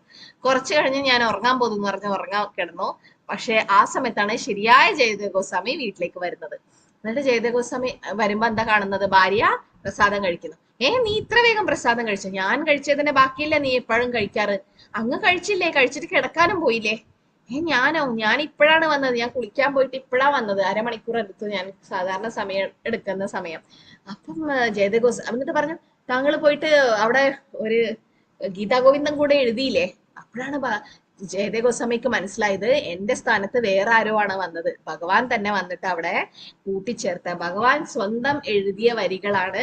സ്മരകരള ഖണ്ഡനം മമശിരസി മണ്ഡനം ദേഹി പദ പല്ലവമുദാരം ശ്രീരാധേ പ്രിയേ ചാരുശീലേ മുഞ്ചമയി മാനനീതാണ്. ഇത് ഗീതാ ഗോവിന്ദത്തിലെ വരികളാണ്. ഭഗവാൻ തന്നെ എഴുതിയ വരികൾ. ആ സമയത്ത് ജയദേവ ഗോസ്വാമി ഓടിപ്പോയിട്ട് കട്ടിലിൽ നോക്കുമ്പോ അവിടെ ആരുമില്ല. പക്ഷെ അവിടെ താമര കൊണ്ടുള്ള മാല മാത്രം, വലിയൊരു മാല. അതിന് എന്തെന്നില്ലാത്ത സുഗന്ധം, എവിടെയും ഈ ഭൗതിക ലോകത്തെ ഇല്ലാത്തൊരു പൂ, അല്ലെങ്കിൽ ആ താമര തന്നെ ഒരു സ്പെഷ്യൽ താമരയായിരുന്നു. പിന്നെ ആ ഒരു മണം. അപ്പം അത് കണ്ടിട്ട് ജയദേവ ഗോസ്വാമിക്ക് വളരെ സന്തോഷമായി. മനസ്സിലായി ഭഗവാൻ തന്നെയാണ് വന്നതെന്ന്. ഉടനെ തന്നെ ഭാര്യയുടെ പാദത്തിൽ പോയി പ്രണമിച്ചു, അല്ലെങ്കിൽ ദണ്ഡവത്ത് നമസ്കാരം ചെയ്തു. എന്തുകൊണ്ടാ? ഭാര്യക്ക് ഭഗവാനെ കാണാൻ പറ്റി. അപ്പൊ പറഞ്ഞു നീ ഉണ്ടാക്കിയ ഭക്ഷണം അല്ലെ പ്രസാദം ഭഗവാൻ വന്ന് കഴിച്ചു. ഭഗവാന്റെ ഉച്ഛിഷ്ടം നിനക്ക് കഴിക്കാൻ പറ്റില്ല, നിനക്ക് ഭഗവാനെ സേവിക്കാൻ പറ്റില്ലെങ്കിൽ നീയാണ് എന്നേക്കാള് ഭാഗ്യവതി, അല്ലെങ്കിൽ എന്നേക്കാള് ഉയർന്ന ഭക്ത. കാരണം നിനക്ക് ഭഗവാനെ കാണാൻ പറ്റി, എനിക്ക് കാണാൻ പറ്റില്ല എന്ന് പറഞ്ഞു. അപ്പം അതുപോലെ ഭഗവാന്റെ ഒരുപാട് ലീലകളുണ്ട്. അതുപോലെ ഇടക്ക് പറയും പ്രഭുപാദർ എന്താ പറയാറ്, പ്രഭുപാദർ പുസ്തകങ്ങളൊക്കെ ആരെഴുതിയെന്നാ പറയാ? പ്രഭുപാദർ തന്നെ പ്രഭുപാദരുടെ പുസ്തകങ്ങളൊക്കെ വായിക്കാറുണ്ടായിരുന്നില്ലേ? അപ്പൊ ശിഷ്യന്മാര് ചോദിച്ചു അങ്ങല്ലേ ഈ പുസ്തകം എഴുതിയത്, പിന്നെ അങ്ങ് തന്നെ എന്തിനാണ് ഈ പുസ്തകങ്ങൾ വായിക്കുന്നത്? ആ സമയത്ത് പ്രഭുപാദർ എന്താ പറയാറ്? ഞാനല്ല, രൂപഗോസ്വാമി പറഞ്ഞു തന്നിട്ടാണ് ഞാന് ഭക്തിരസാമൃതസിന്ധു എഴുതിയത്, അല്ലെങ്കിൽ ഭാഗവതൊക്കെ എഴുതിയത് ഭഗവാനാണെന്ന് പറയും അല്ലെ. അപ്പൊ അത് ഒരുപാട് പേരെ വിശ്വസിച്ചില്ലേ. അതെങ്ങനെയാ ഭഗവാൻ എഴുതാ, അതൊക്കെ പ്രഭുപാദർ എഴുതിയതല്ലേ. പക്ഷെ പ്രഭുപാദരുടെ മുറിയിൽ നിന്ന് ഒരുപാട് പേർക്ക് ഈ ഒരു താമരയുടെ മാല, അന്ന് വൃന്ദാവനത്തിൽ ആ സമയത്ത് താമരയുടെ മാലകളൊന്നും അങ്ങനെ ഉപയോഗിക്കാറില്ല ഭഗവാന്. പക്ഷെ പ്രഭുപാദരുടെ റൂമിൽ മാത്രം എപ്പോഴും ഒരു വേറെ തന്നെ ഒരു മണവും, ഒരു ഭൗതികമായിട്ടുള്ള മണമല്ല, ഒരു വേറെ തന്നെ മണം, സുഗന്ധം. പിന്നെ ഈ ഒരു മാല ചിലപ്പോ വൈജയന്തി മാലയായിരിക്കും, ചിലപ്പം ഈ താമര കൊണ്ടുള്ള മാലകളൊക്കെ കണ്ടിട്ടുണ്ട് ശിഷ്യന്മാര്. അപ്പോഴാണ് അവർക്ക് മനസ്സിലായത് ഭഗവാൻ സ്വയം അവിടെ വരാറുണ്ട്. അല്ലെങ്കിൽ പ്രഭുപാദർ എളിമ കൊണ്ട് അത് പറയില്ല, ശുദ്ധ ഭക്തനാണ്. അപ്പൊ പ്രഭുപാദർ പറഞ്ഞത് കറക്റ്റാ. ഈ ഭാവാർത്ഥം ഇതൊക്കെ പറഞ്ഞു കൊടുത്തത് ഭഗവാൻ തന്നെയാണ്, അല്ലെങ്കിൽ ഭഗവാൻ തന്നെ. കാരണം ഒരു പുസ്തകം ട്രാൻസ്ലേറ്റ് എഴുതുക എന്ന് പറയുന്നത് അത്ര ഈസി അല്ല. അത്രയും പാണ്ഡിത്യം മാത്രം ഉണ്ടായാൽ പോരാ, അത്രയും ഭക്തിയും അനുഗ്രഹവും ഇല്ലാണ്ട് ഒന്നും ചെയ്യാൻ പറ്റില്ല അല്ലെ. അപ്പൊ പ്രഭുപാദർ പറഞ്ഞതും കറക്റ്റാണ് അല്ലെ.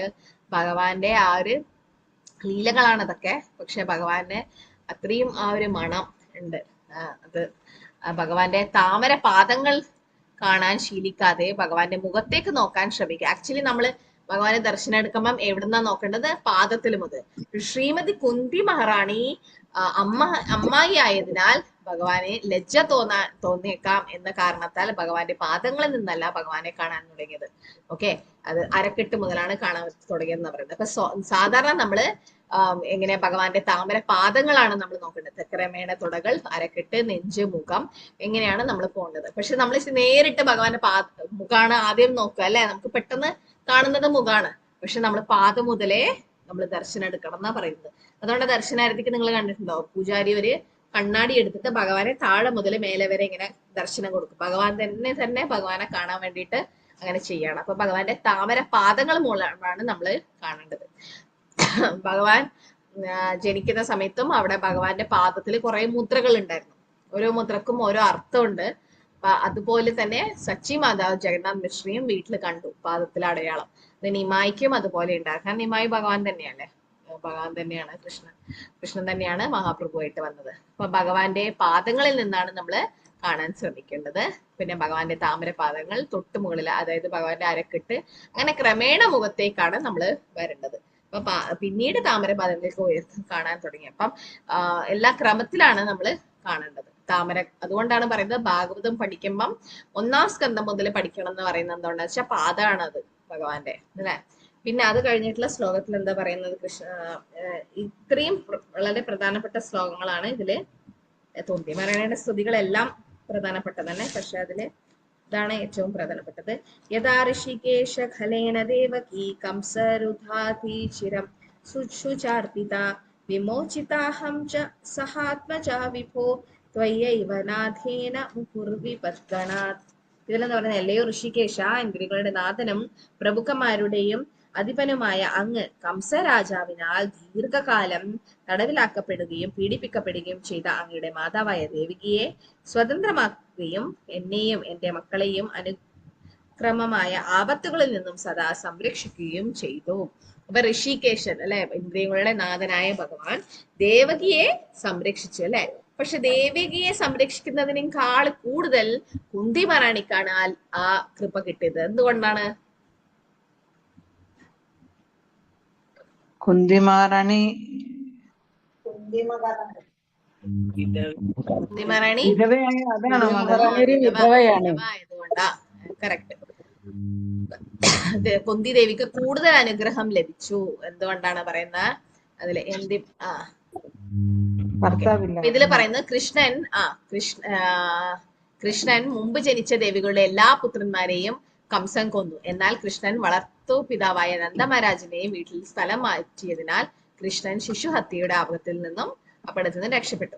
കുന്തി ദേവിയും അവരുടെ കുട്ടികളും നിരവധി അപകടങ്ങളിൽ നിന്നും രക്ഷപ്പെട്ടു. എന്നാൽ കുന്തി ദേവിയുടെ മക്കളെ രക്ഷിച്ചപ്പോൾ ദേവകിയുടെ മറ്റു കുട്ടികളെ കൃഷ്ണൻ രക്ഷിക്കാതിരുന്നതിനാൽ കുന്തി ദേവിക്ക് കൂടുതൽ അനുഗ്രഹം ലഭിച്ചു. ഓക്കെ, ദേവകിയുടെ ഭർത്താവായ വസുദേവൻ ജീവിച്ചിരിപ്പുണ്ട്, പക്ഷേ കുന്തി ദേവരാണി വിധവയായിരുന്നു. അതുകൊണ്ട് കൃഷ്ണൻ അല്ലാതെ മറ്റാരും അവളെ സഹായിക്കാൻ ഉണ്ടായിരുന്നില്ല എന്നതാണ്. അതുകൊണ്ടാണ് ഭഗവാൻ കൂടുതൽ കാരുണ്യം കുന്തി മഹാറാണിക്ക് കൊടുത്തത് ദേവകിയേക്കാൾ. പിന്നീട് ആ കുട്ടികളെയൊക്കെ ഭഗവാൻ തിരിച്ചു കൊടുത്തു. പക്ഷെ ദേവകിക്ക് വസുദേവരായ ഭർത്താവ് കൂടെ ഉണ്ടായിരുന്നു. പക്ഷെ കുന്തി മഹാറാണി വിധവയായതുകൊണ്ട് കുന്തി മഹാറാണിക്കാണ് കൂടുതൽ കാരുണ്യം ഭഗവാൻ കൊടുത്തത് എന്ന് പറയുന്നത്. കാരണം ഒരു സ്ത്രീക്ക് സംരക്ഷണം നൽകേണ്ടത് ഭർത്താവാണ്. അപ്പൊ ഭർത്താവ് ഇല്ലാതിരിക്കുമ്പം വിധവയായി കഴിഞ്ഞാൽ കൃഷ്ണൻ ശരിയായ ഭർത്താവ്, എല്ലാവരുടെയും ഭർത്താവ് ഭഗവാനാണെന്ന് പറയുന്നത്. ശരിക്കും ഭർത്താവ്, അതായത് ഭഗവാനാണ് എല്ലാവരും, ഭഗവാനാണ് പുരുഷൻ, അല്ലെ, പിന്നെ പുരുഷോത്തമൻ. അതുകൊണ്ട് തന്നെ പിന്നെ കൃഷ്ണൻ അല്ലാതെ വേറെ ആരുടെ ആശ്രയം കുന്തി മഹാറാണിക്കില്ലായിരുന്നു. അപ്പൊ അത് കൂടുതൽ അപകടത്തിലായ ഭക്തന് കൃഷ്ണൻ കൂടുതൽ അനുഗ്രഹം നൽകുന്നു. ശുദ്ധ ഭക്തന്മാരെ ചിലപ്പം ഈ ഒരു അപകടത്തിലൊക്കെ ഭഗവാൻ പെടുത്തും. എന്തുകൊണ്ടാന്ന് വെച്ചാൽ അവര് ഭഗവാനോടുള്ള ആ നിസ്സഹായ അവസ്ഥയിൽ ഭക്തൻ ഭഗവാനോട് കൂടുതൽ അടുപ്പം ഉണ്ടാക്കുന്നു. അതിനു വേണ്ടിയിട്ടാണ് ഭഗവാൻ ഇത് ചെയ്യുന്നത്. അല്ലെങ്കിൽ ശുദ്ധഭക്തന്മാരെ എങ്ങനെയാണ് ആപത്തില്, എങ്ങനെയാണ് അവര് ഭഗവാനെ ആശ്രയം എടുക്കുന്നത്, അല്ലെങ്കിൽ എങ്ങനെയാണ് ആ ഒരു ബുദ്ധിമുട്ടൊക്കെ ഫേസ് ചെയ്യുന്നതെന്ന് പഠിപ്പിക്കാൻ വേണ്ടിയിട്ടാണ് ഭഗവാൻ ചിലപ്പം ഇങ്ങനെ. ഇതൊന്നും കർമ്മമല്ല, പാണ്ഡവന്മാര് അനുഭവിച്ചതൊന്നും കർമ്മബലത്തിന്റെ ഭാഗമായിട്ടല്ല, പക്ഷെ അവർക്ക് ഒരു ഉദാഹരണം തരാൻ വേണ്ടിയിട്ടാണ്. ഈ 24ാമത്തെ ശ്ലോകത്തില് പാണ്ഡവന്മാര് സഹിച്ചത് എന്തൊക്കെയാണെന്നാണ് പറയുന്നത്. വിഷാൻ മഹാഗ്നേ പുരുഷാദ ദർശനം. വിഷാൻ, അല്ലെ, ഭീമന് വിഷം കൊടുത്തു. മഹാഗ്നി, മഹാഗ്നി ഉണ്ടായി. പുരുഷാദ ദർശനം, ഹിഡിംബി പോലത്തുള്ള ആളുകൾ വന്നു. അസത് സഭായ വനവാസ കൃച്ഛതേ. അസത് സഭ, അതായത് ദ്രൗപദിയുടെ വസ്ത്രാക്ഷേപം. വനവാസ കൃച്ഛതേ, വനത്തിൽ അവര് പോയി. പിന്നെയോ മൃതേ അനേക മഹാരഥാസ്ത്രതോ, ഒരുപാട് അസ്ത്രങ്ങൾ വീണ്ടും വീണ്ടും അവരെ വന്നിട്ട് ഉപദ്രവിച്ചു. ദ്രൗണി അസ്ത്ര. ദ്രൗണി ആരാണ് ദ്രൗണി? അശ്വത്ഥാമാവിന്റെ പുത്രനായ, ദ്രോണാചാര്യയുടെ പുത്രനായ അശ്വത്ഥാമാണ് ദ്രോണി. ദ്രോണിയുടെ ബ്രഹ്മാസ്ത്രം ആരെ കൊല്ലാൻ പോയി? ഉത്തരയുടെ ഗർഭവത്തിലുള്ള പരീക്ഷിത് മഹാരാജന്. അപ്പൊ ദ്രൗണി അസ്ത്രം വന്നപ്പോഴും ഹരി അഭിരക്ഷിതോ, ഹരിയാണ് രക്ഷിച്ചത്. ഈ ശ്ലോകം കൂടെ നമുക്ക് ചൊല്ലാം. വിഷാൻ മഹാഗ്നേ പുരുഷാദ ദർശന. ഷാന്മഹാഗ്നി പുരുഷാദ ദർശന അസത്സഭായ വനവാസ കൃച്യത്തെ വനവാസ മൃതേ മൃതേ അനേക മഹാരഥാസ്തൃതൗ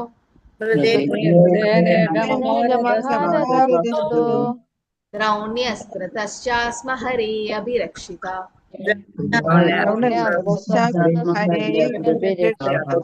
ഹരേ അഭിരക്ഷിത. ആരാണ് രക്ഷിച്ചത്? ഹരി. ഇത്രയും പ്രശ്നങ്ങൾ ഉണ്ടാവും അല്ലെ. വിഷാൻ മഹാഗ്നി പുരുഷാദ ദർശനം. വിഷത്തിൽ നിന്നല്ലേ ഭീമനെ സഹിച്ചു. പിന്നെ മഹാഅഗ്നിയിൽ നിന്നും പുരുഷാദ നരഭോജികളായ ഹിഡുംബിയൊക്കെ വന്നപ്പോ പിന്നെ അസത് സഭയാണ് ആ മറ്റേ വസ്ത്രാക്ഷേപം.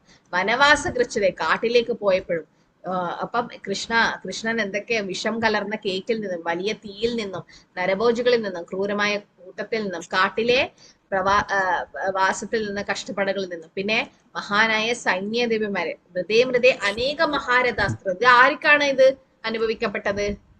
സൈന്യ അധിപരുടെ പോരാട്ടത്തിൽ ആരാണ് സഹിച്ചത് ഇത്?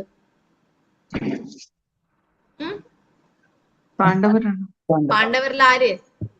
ഭീമസേനൻ. അർജുനനെ കുറിച്ചിട്ടാണ്. അതായത് കുരുക്ഷേത്ര യുദ്ധത്തില് ഭീഷ്മദേവ അർജുനനെ കൊല്ലുമെന്ന ശപഥം എടുത്തപ്പോ ഒരുപാട് അസ്ത്രം അർജുനന് നേരെ വന്നിരുന്നു ആ സമയത്ത്. പിന്നെ അംഗിടനാഥൻ ഉൾപ്പെടെ അശ്വത്ഥാമാവയുടെ ആയുധത്തിൽ അതായത് ബ്രഹ്മാസ്ത്രത്തിൽ നിന്നും രക്ഷിച്ചതാരാ? ഭഗവാൻ മാത്രം, കൃഷ്ണനാണ് അല്ലെ.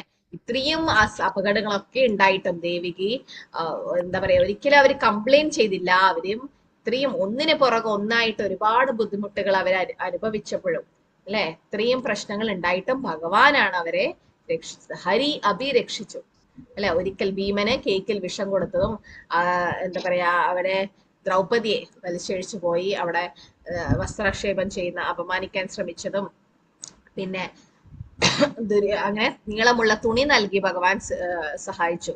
പിന്നെ അതുപോലെ തന്നെ നരഭോജിയായ ഹിഡുംബി അല്ലെ രാക്ഷസം വന്നപ്പോഴും അവിടെ സംരക്ഷിച്ചു. എല്ലാം കുരുക്ഷേത്ര യുദ്ധത്തിൽ നിന്നും ദ്രോണർ, ഭീഷ്മർ, കർണർ ഇവരൊക്കെ അർജുനനെ നേരിടേണ്ടി വന്നു അല്ലെ. ഒരുപാട് അസ്ത്രങ്ങൾ നേരിടേണ്ടി വന്നു. ആ സമയത്തെല്ലാം അവസാനം എന്താ ഉത്തരയുടെ ഗർഭപാത്രത്തിലെ കുഞ്ഞിനെ കൊല്ലാൻ വേണ്ടി ദ്രോണാചാര്യയുടെ മകൻ അശ്വത്ഥമാവ് ബ്രഹ്മാസ്ത്രം പുറപ്പെടുവിച്ചതും ഒക്കെ ഭഗവാനാണ് സംരക്ഷിച്ചത് അല്ലെ. കാരണം അവരാണ് അവകാശപ്പെട്ട പിൻഗാമിയായിരുന്നു മഹാരാജ് പരീക്ഷിത്. ആ മഹാരാജ് പരീക്ഷിത്തിനെ രക്ഷിക്കാൻ വേണ്ടിയിട്ട് എന്താ പറയാ കൂടുതൽ ഭഗവാൻ എന്തായാലും സംരക്ഷിക്കണം. കാരണം പരീക്ഷിത് മഹാരാജാണ് പിന്നീട് ഇതൊക്കെ ഭരിക്കേണ്ടത് രാജ്യം ഭരിക്കേണ്ടത്. അതുകൊണ്ട് തന്നെ പരീക്ഷിത് മഹാരാജാവിനെ കാരണം ഡിവോട്ടിയാണ്, ഭക്തനാണ്, ഭഗവാനെ ധാർമ്മികളായിട്ടുള്ള ഭക്തന്മാര് വേണം. അതുകൊണ്ട് തന്നെ പരീക്ഷിത് മഹാരാജാവിനെ സംരക്ഷിക്കും. ഇത്രയും പ്രശ്നങ്ങൾ ഉണ്ടായ സമയത്തും ഭഗവാനാണ് അവരെ കൂടെ ഉണ്ടായത്. ഹരി എന്ന് പറഞ്ഞ എന്താ അർത്ഥം? എല്ലാം ഹരിക്കുന്ന അമംഗളകരമായ കാര്യങ്ങളാണ് ഹരിക്കുന്നത്. പിന്നെ വേറെന്താ ഹരിക്ക? ഹരി ശബ്ദനാന അർത്ഥ ദൂയി മുഖ്യതമ സർവ അമംഗള ഹരേ പ്രേമ ദിയേ മനഹര. നമ്മുടെ ഹൃദയം ഹരിച്ചില്ലേ നമ്മുടെ എല്ലാരെയും അല്ലേ? അതുകൊണ്ടല്ലേ നിങ്ങളൊക്കെ ഇവിടെ ഉള്ളത്. അപ്പൊ ഭഗവാന് നമ്മുടെ മനസ്സും ഹരിക്കും, അതായത് കവർന്നെടുക്കും. പിന്നെ അനേക ജന്മാർച്ചിത പാപചോരം, ഒരുപാട് ജന്മം ചെയ്ത പാപങ്ങളും ഹരിച്ചെടുക്കും ഭഗവാൻ. അതുപോലെ തന്നെ എല്ലാ ദുഃഖങ്ങളും ഭഗവാൻ ഇല്ലാതാക്കും. അതാണ് ഹരി. പിന്നെ പ്രേമദിയെ മനഹര, കൃഷ്ണ പ്രേമം തരുവാൻ ചെയ്യും. അതൊക്കെ ഇത്രയും വിഷമങ്ങൾ ഉണ്ടായ സമയത്തും ഭഗവാൻ കൂടെ ഉണ്ടായിരുന്നു. ഇപ്പം എല്ലാ വിഷമങ്ങളും പഴിഞ്ഞ സമയത്തുണ്ട് ഭഗവാൻ പുറപ്പെടുകയാണ് ദ്വാരകയിലേക്ക്. അപ്പൊ അതുകൊണ്ടല്ലേ കുന്തിമഹാറാണി സ്തുതികൾ അർപ്പിക്കുന്നത്. ഭഗവാൻ അവസാനം എന്താ പറയാ പോവാൻ വേണ്ടിയിട്ട് റെഡിയായി നിൽക്കുമ്പോഴാണ് കുന്തിമഹാറാണി ഓർമ്മിപ്പിക്കുകയാണ് ഇത്രയും വിഷമങ്ങൾ നമുക്ക് ഉണ്ടായപ്പം രക്ഷിച്ചത് അങ്ങാണ്. പക്ഷെ ഇപ്പൊ അങ്ങ് പോവാണ്. എന്താ പോകുന്നത്? പോകണ്ട, കൂടുതൽ വിഷമം എനിക്ക് വന്നോട്ടെ. കാരണം വിഷമം ഉണ്ടാവുമ്പല്ലേ ഭഗവാൻ പാണ്ഡവന്മാരെ കൂടെ നിൽക്കുന്നത്. വിഷമം ഉണ്ടാവാത്ത സമയം, കാരണം എല്ലാ വിഷമങ്ങളും കഴിഞ്ഞു, ഇനി ഭഗവാനെ കൂടുതൽ ലീലകൾ ചെയ്യാൻ വേണ്ടി ഭഗവാൻ പോവാണ്. പക്ഷെ അതുകൊണ്ട് കുന്തിമഹാറാണി ഭഗവാനെ പിടിച്ചു നിർത്താൻ വേണ്ടി പറയാണ് വിപദാശാന്ത തത്ര തത്ര ജഗദ്ഗുരു ഭവദോ ദർശനം അപുനർഭവ ദർശനം വിപദാശാന്ത തത്ര തത്ര. എത്ര ഒരുപാട് വിപത്തുകൾ വന്നോട്ടെ ഭഗവാനെ, കുഴപ്പമില്ല. ഭഗവോ ദർശനം യസ്യാത്, എനിക്ക് അങ്ങയുടെ ദർശനം കിട്ടിയാൽ മാത്രം മതി. പുനർഭവ ദർശനം, വീണ്ടും വീണ്ടും ദർശനം കിട്ടണം. കാരണം വിഷമങ്ങൾ വരുന്നുണ്ടെങ്കിൽ വന്നോട്ടെ. ഇതിന്റെ അർത്ഥം കുന്തി മഹാറാണി വിഷമങ്ങൾ ചോദിച്ചു വാങ്ങുക എന്നല്ല ഇതിന്റെ അർത്ഥം. ഇപ്പം ഇതിന്റെ ഉദാഹരണം ഞാൻ പറഞ്ഞത്, നിങ്ങളെ അടുത്ത വീട്ടില് അയാളുമായിട്ട് എന്തെങ്കിലും പ്രശ്നമായി, നിങ്ങൾ അയൽവാസികളായിട്ട് എന്തോ പ്രശ്നമായി, അതിർത്തി തർക്കം എന്തൊക്കെയോ ഉണ്ടല്ലോ ഇപ്പം. അപ്പൊ അങ്ങനെ എന്തോ പ്രശ്നമായിട്ട് നിങ്ങളും അയൽവാസികളും തമ്മിൽ മിണ്ടുന്നില്ല. അപ്പം ആ ഒരു സമയത്ത് എന്തായി, അപ്പം മിണ്ടാതിരിക്കുന്ന സമയത്ത് നിങ്ങൾക്ക് അവരുമായിട്ട് വേറെ ഒരു ബന്ധമില്ല, നിങ്ങൾ മിണ്ടുന്നതന്നെ ഇല്ല. പക്ഷെ കുട്ടികളല്ലേ, കുട്ടികൾ അപ്പുറത്തെ വീട്ടിൽ അങ്ങോട്ടും ഇങ്ങോട്ടും പോയി കളിക്കുകയൊക്കെ ചെയ്യും. അതിൽ നിങ്ങളെ വീട്ടിലെ കുട്ടി പോയിട്ട് അപ്പുറത്തെ വീട്ടിൽ നിന്ന് ഒരു 100 രൂപ കടം വാങ്ങി, അല്ലെങ്കിൽ എന്തെങ്കിലും ഭക്ഷണം കഴിച്ചോ എന്തോ ചെയ്തു. അപ്പൊ അത് നിങ്ങൾ അറിഞ്ഞു കഴിഞ്ഞിട്ട് നിങ്ങൾക്ക് വളരെ ദേഷ്യം വന്നിട്ട് നിങ്ങൾ എന്താ പറയാ, ഞാൻ മരിച്ചാലും വേണ്ടിയില്ല, നീ ആ വീട്ടിൽ പോയിട്ട് കടം വാങ്ങാൻ പാടില്ലായിരുന്നു അല്ലെ, ഞാൻ ചത്തോ അല്ലെങ്കിൽ ഞാൻ മരിച്ചോട്ടെ, പക്ഷെ ഞാൻ അത്രയും എനിക്ക് വിഷമം തോന്നുന്നു, നീ ആ വീട്ടിൽ പോയിട്ട് നമ്മൾ അവരുമായിട്ട് മിണ്ടുന്നു വരില്ല, പ്രശ്നമായിട്ടുള്ളത്, എന്നിട്ടും നീ അവിടെ പോയിട്ട്, അതിന്റെ അർത്ഥം നിങ്ങൾ മരിച്ചോട്ടെ എന്നാണോ? അല്ല, അതങ്ങനെ പറയാണ്, ആ അറ്റം വരെ പോയിക്കോട്ടെ, പക്ഷെ നിങ്ങൾ അവിടെ പോവാൻ പാടില്ല എന്നാണ് ഉദ്ദേശിക്കുന്നത്. അതുപോലെ കുന്തി മഹാറാണി ആപത്ത് വരണം എന്നല്ല പ്രാർത്ഥിക്കുന്നത്, ആപത്ത് വരുന്നുണ്ടെങ്കിൽ വന്നോട്ടെ ഭഗവാനെ, പക്ഷെ ഭഗവാനെ കാണണം. കാരണം ഭഗവാനെ കാണുക എന്ന് പറഞ്ഞാൽ എന്താ അതിന്റെ അർത്ഥം? ഭഗവത് ദർശനം കിട്ടുക എന്ന് പറഞ്ഞാൽ അതിന്റെ അർത്ഥം എന്താ അതിന്റെ അർത്ഥം? ഭഗവാനെ നേരിട്ട് കാണുക എന്ന് പറഞ്ഞതിന്റെ അർത്ഥം എന്താ? മോക്ഷം കിട്ടി. പിന്നെയും ജന്മമൃത്യു ജരാവ്യാധി കാണേണ്ട ആവശ്യമില്ല. ഭഗവാനെ കാണുക എന്ന് പറഞ്ഞാൽ എന്താ? മോക്ഷം കിട്ടാണ്. ആവർത്തന ജനന മരണങ്ങൾ കാണില്ല എന്നാണ് അർത്ഥം. ഭഗവാനെ കാണുന്നതിന് അർത്ഥം എന്താ? ആവർത്തിച്ചുള്ള ജനന മരണം കാണില്ല, അല്ലെങ്കിൽ മോക്ഷം കണ്ടു എന്നാണ് അതിന്റെ അർത്ഥം. അപ്പൊ നിങ്ങൾ ആധ്യാത്മിക ലോകത്ത് പോയി കഴിഞ്ഞാൽ, ഗോലോകത്തോ വൈകുണ്ഠത്തിലോ പോയി കഴിഞ്ഞാൽ നിങ്ങൾ അവിടെ ഭഗവാനെ നേരിട്ട് കാണും അല്ലെ, ഫേസ് ടു ഫേസ് അല്ലെ, ഭഗവാനെ നേരിട്ട് കാണാനും സംസാരിക്കാനും ഒക്കെ പറ്റും. അപ്പൊ ആ സമയത്ത് പരമാത്മാവ് എവിടെ പോകും? അവിടെ പരമാത്മാവ് ഭൗതിക ആധ്യാത്മിക ലോകത്ത് എത്തിക്കഴിഞ്ഞാ പരമാത്മാവിന്റെ ആവശ്യമില്ല. ഇല്ല, ഇല്ല. എന്തുകൊണ്ടാ? ഭൗതിക ശരീരത്തിൽ മാത്രമേ പരമാത്മാവ് എന്ന കൺസെപ്റ്റ് ഉള്ളൂ. കാരണം വദന്തി തത്വവിദ സത്വം വിജ്ഞാനമദ്വയം ബ്രഹ്മേതി പരമാത്മേതി ഭഗവാനേതി ശബ്ദത്തെ. ബ്രഹ്മേതി പരമാത്മേതി ഭഗവാനേതി ശബ്ദം. ബ്രഹ്മൻ ഫസ്റ്റ്, പിന്നെ പരമാത്മാ, പിന്നെ ഭഗവാൻ. ഓൾറെഡി നിങ്ങൾ ഭഗവാൻ റിയലൈസേഷനിൽ എത്തി, നിങ്ങൾ ഭഗവാനെ കണ്ടു, നേരിട്ട് കണ്ടു, ഫേസ് ടു ഫേസ്. ഗോലോകത്തും ആയികുണ്ഠത്തിൽ എത്തിയിട്ട് നിങ്ങൾ ഭഗവാനെ കണ്ടു. അവിടെ പരമാത്മാവിന്റെ ആവശ്യമേ ഇല്ല. അല്ലെങ്കിൽ പരമാത്മാവ് എന്ന് പറയുന്നത് അതിന്റെ ഇപ്പൊ നിങ്ങൾ 10ാം ക്ലാസ്സിൽ അല്ലെങ്കിൽ 12ാം ക്ലാസ്സിൽ എത്തിക്കഴിഞ്ഞാൽ പിന്നെ 5ാം ക്ലാസ്സിലെ 6ാം ക്ലാസ്സിലെ ബുക്കൊന്നും നമുക്ക് വേണ്ട ആവശ്യമില്ല. നിങ്ങൾ ഓൾറെഡി അവിടെ എത്തി അല്ലെ. 1000 രൂപ നിങ്ങളെ കയ്യിലുണ്ടെങ്കിൽ 500 ഒക്കെ നിങ്ങളുടെ കയ്യിലുണ്ടെന്ന് അർത്ഥം. അതുപോലെ നിങ്ങൾ ബ്രഹ്മത്തെ മനസ്സിലാക്കി പരമാത്മാവിനെ മനസ്സിലാക്കിയിട്ടാണ് ഭഗവാനിൽ എത്തിയത്. ഭഗവാനെ കണ്ടു നേരിട്ട്. അവിടെ പരമാത്മാവിന്റെ ആവശ്യമേ ഇല്ല. അപ്പൊ ഇതിലെന്താ പറയുന്നത്? ദുരിതങ്ങളൊക്കെ വീണ്ടും സംഭവിക്കട്ടെ കൃഷ്ണ എന്ന് ഞാൻ ആഗ്രഹിക്കുന്നു കുന്തി മഹാറാണി പറയുന്നത്. എന്തുകൊണ്ടാ? അങ്ങനെ വരുമ്പോൾ വീണ്ടും വീണ്ടും ഭഗവാനെ കാണാൻ പറ്റും. കാരണം ഭഗവാനെ കാണുക എന്ന് പറഞ്ഞാൽ അതിന്റെ അർത്ഥം എന്താ? ആവർത്തിച്ചിട്ടുള്ള ജനന മരണങ്ങൾ കാണില്ല എന്നാണ് അർത്ഥം. ഭഗവാനെ കാണുക എന്ന് പറഞ്ഞാൽ മോക്ഷം കിട്ടി എന്നർത്ഥം. അവിടെ ആവർത്തിച്ചുള്ള ജനന മരണം, ജന്മമൃത്യു ജരാവ്യാധി ഇല്ല. അപ്പൊ സാധാരണ ദുഃഖിതരും ദരിദ്രന്മാരും ബുദ്ധിമാന്മാരും ജിജ്ഞാസുകളും ഒക്കെയാണ് ഭഗവാനെ ആരാധിക്കുക അല്ലെ. ചതുർവിധ ഭജന്തേ മാം ജന സുഹൃതനോർജുന ആർത്തോ ജിജ്ഞാസുർ അർത്ഥാർത്ഥി ജ്ഞാനിജാപരദർശക. ഇപ്പൊ ഇത്രയും ആൾക്കാരാണ് ഭഗവാനെ സമീപിക്കുന്നത് അല്ലെ, ആരാധിക്കുന്നത്. അപ്പം സമീപിക്കുന്നത്. പക്ഷെ ഒരു ഭക്തൻ ഏതെങ്കിലും ദുരിതം ഉണ്ടായാൽ മാത്രമല്ല ഭഗവാനിൽ അഭയം തേടുന്നത്. പക്ഷെ ഭക്തന് ഭഗവാൻ അല്ലാണ്ട് വേറെ ആരില്ല താനും അല്ലെ. ഭഗവാൻ മാത്രമേ അദ്ദേഹത്തിനുള്ളൂ. അപ്പൊ ഭഗവാന്റെ പാദങ്ങളെ നിരന്തരം സ്മരിക്കുക എന്ന് പറയുന്നത് എന്താ? ആവർത്തന ജനന മരണങ്ങളിൽ നിന്ന് മോചിതനാകുക എന്നാണ് അതിന്റെ അർത്ഥം. അതിനാൽ ദുരന്തങ്ങൾ എന്ന് പറയുന്നതും ദുരന്തങ്ങളല്ല, അത് നമുക്കൊരു അവസരം നൽകുകയാണ് ഭഗവാനെ ഓർമ്മിക്കാൻ വേണ്ടിയിട്ട് അല്ലെ. ഭഗവാനെ ഓർക്കാൻ ഒരു അവസരമാണ് ദുരന്തങ്ങൾ നമുക്ക് നൽകുന്നത്. അപ്പൊ ദുരന്തം വരുന്നതും നല്ലതാണ്. ഒരു മാതാജി ഇന്നലെ സംസാരിക്കുന്നുണ്ടായിരുന്നു. ആ മാതാജിയുടെ വീട്ടില് അമ്മായിയമ്മയും അമ്മായിയച്ഛനും ഭർത്താവും ഒക്കെ പ്രശ്നമാണ് ഭക്തി ചെയ്യുന്നതില്. ഒരുപാട് പ്രശ്നങ്ങൾ നേരിട്ടിട്ടാണ് മാതാജി ഭക്തി ചെയ്യാറ്. പക്ഷെ ആ മാതാജി പറഞ്ഞു അതും ഒരു നന്നായി മാതാജി, കാരണം ആ ഒരു തടസ്സം ഉള്ളത് കൊണ്ടാണ് ഞാൻ നന്നായിട്ട് ഭക്തി ചെയ്യുന്നത്. അല്ലെങ്കിൽ ഞാനും ഒരു സാധാരണ പോലെ ഭക്തി ചെയ്തേനെ. പക്ഷെ തീവ്രമായിട്ട് ഭക്തി ചെയ്യാൻ മാതാജിക്ക് പറ്റുന്നത് ആ ഒരു തടസ്സം ഉള്ളതുകൊണ്ട്. അപ്പൊ ചിലപ്പോ തടസ്സങ്ങളും നല്ലതിന് വേണ്ടിയിട്ടായിരിക്കും, അത് നിങ്ങൾക്ക് കർമ്മം കാരണം വരുന്നതായിരിക്കും. പക്ഷെ അതും ഭഗവാനെ ഓർക്കാനുള്ള അവസരമായിട്ടാണ് ഡിവോട്ടീസ് എടുക്കാറ്. ഇപ്പം നാരദ മുനിയുടെ അമ്മ പാമ്പ് കടിയിട്ട് മരിച്ചു അല്ലെ, ഒരേ ഒരു അമ്മ മാത്രമേ ഉണ്ടായിരുന്നുള്ളൂ. പക്ഷെ നാരദ മുനി അതൊരു അവസരമായിട്ട് എടുത്തിട്ട് ഭക്തിവേദാന്തികളോട് പോയി, അല്ലെങ്കിൽ ഭക്തി ചെയ്യാൻ കൂടുതൽ അവസരമായിട്ട് എടുത്തു. ഇപ്പൊ പ്രഭുപാദരുടെ ബിസിനസ് ഒക്കെ നശിച്ചു, പൈസയൊന്നും ഇല്ലാതായി. അതൊക്കെ പ്രഭുപാദര് ഭഗവാന്റെ അനുഗ്രഹമായിട്ടാണ് എടുത്തത്. ഇന്ന് ഞാൻ പ്രഭുപാദരുടെ ക്ലാസ് കേൾക്കായിരുന്നു. അപ്പൊ അതില് പ്രഭുപാദർ പറഞ്ഞു, പ്രഭുപാദർ കല്യാണം കഴിച്ച സമയത്ത് പ്രഭുപാദരുടെ ഭാര്യയെ അത്ര ഇഷ്ടമല്ലായിരുന്നു.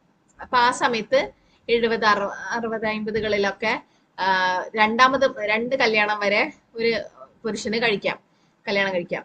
അപ്പം അഭയചരണായ പ്രഭുപാദർക്കും കല്യാണം കഴിക്കണം എന്ന് ആഗ്രഹം വന്നു. എന്നിട്ട് അദ്ദേഹത്തിന്റെ അച്ഛൻ ഗൗർ മോഹൻ ദേനോട് പോയി പറഞ്ഞു. അപ്പം അച്ഛൻ പറഞ്ഞു, വേണ്ട, എനിക്ക് നിന്റെ ഭാര്യയോട് ഒരടുപ്പം തോന്നാത്തത് നല്ലതാണ്. എന്തുകൊണ്ടാണ്, എനിക്ക് ഭക്തിയിൽ കൂടുതൽ ഉയരാൻ പറ്റുമെന്ന്. അപ്പൊ ആ വാക്ക് പ്രഭുപാദർ കേട്ടു. പ്രഭുപാദർ രണ്ടാമത് കല്യാണം കഴിക്കാൻ പോയില്ല. എന്നിട്ട് പ്രഭുപാദറിന് അതൊരു അനുഗ്രഹമായി, എന്റെ അച്ഛന്റെ അനുഗ്രഹമാണ്. കാരണം അങ്ങനെ കഴിച്ചിട്ടുണ്ടെങ്കിൽ ഞാൻ ഭൗതികമായിട്ട് വീണ്ടും വീണ്ടും അതിൽ തന്നെ കുടുങ്ങിക്കിടന്നേനെ.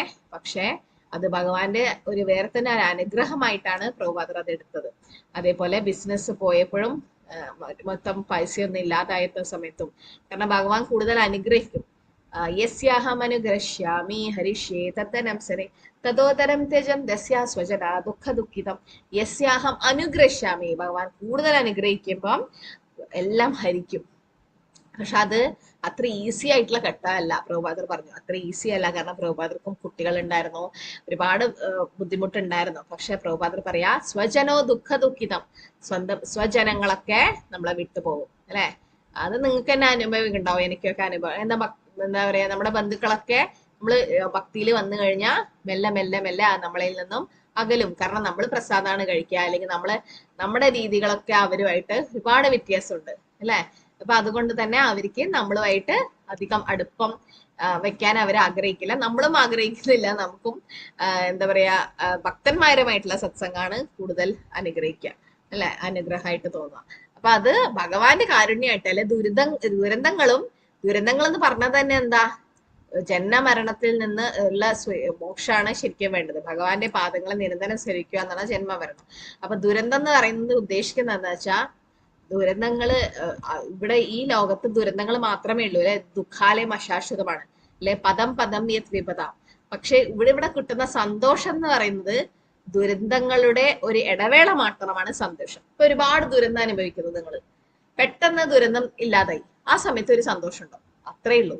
പിന്നീടും ദുരന്തം സ്റ്റാർട്ട് ചെയ്യും, ആദ്യം ദുരന്തം ഉണ്ടാവും. അതാണ് ഈ ഭൗതിക ലോകത്തിലെ സന്തോഷം എന്ന് പറയുന്നത്. ചഞ്ചലമാണ്, കുറച്ചേ ഉണ്ടാവും, കുറച്ച് സമയത്തേക്കുള്ള ആ ഒരു സന്തോഷം ഉണ്ടാവും. ആ ഒരു ദുരന്തം ഇല്ലാത്താവുന്ന സമയത്ത് ബാക്കി ഫുൾ ടൈം എപ്പോഴും ദുരന്തം തന്നെ. കാരണം ജന്മമൃത്യു ജരാവ്യാധി അല്ലെങ്കിൽ ആധ്യാത്മിക ഭൗതിക ആദിദേവി ക്ലേശങ്ങൾ ഉണ്ടായിക്കൊണ്ടേയിരിക്കും. അപ്പൊ അത് ഭഗവാന്റെ അനുഗ്രഹമായിട്ടാണ് നമ്മൾ എടുക്കേണ്ടത്. എങ്ങനെയാണോ ഒരു കാള കുട്ടിയുടെ കുളമ്പിൽ ഉണ്ടായ ചെറിയ കുറച്ച് വെള്ളം ഉണ്ടാവും, അപ്പൊ നമുക്ക് ചാടിക്കിടക്കുന്നത് എളുപ്പമാണ്. പക്ഷെ അതേസമയം ഒരു സമുദ്രം മറികടക്കാൻ നമുക്ക് ബുദ്ധിമുട്ടാണ്. അപ്പൊ ഭഗവാന്റെ എന്താ പറയാ, ആശ്രയം എടുക്കുന്നവർക്ക് എപ്പോഴും ഈ ഭൗതികമായിട്ടുള്ള സാഗരം തരണം ചെയ്യാൻ ബുദ്ധിമുട്ടുണ്ടാകില്ല. കാരണം ഈ ഭഗവത്ഗീത തന്നെ പറയുന്നത് എന്താ, ദുഃഖാലയം അശാശ്വതമാണ്, ദുരന്തങ്ങളാണ്, ദുഃഖമാണ് ഈ ലോകത്ത് ഉണ്ടാവുക എന്നുള്ളത്. അപ്പൊ ദുരന്തം വരുമ്പം ഭക്തന്മാരെന്ത് ചെയ്യണം, അതും ഭഗവാന്റെ ലീലകളെ അല്ലെങ്കിൽ ഭഗവാന്റെ അനുഗ്രഹമായിട്ട് എടുക്കണം. തത്തേനുകമ്പം സുസമീക്ഷമാനം ഭുഞ്ചാന ഏവാത്മകൃതം വിഭാഗം നമസ്തേ ജീവേരയെ മുക്തിപദേ സദയാപത്.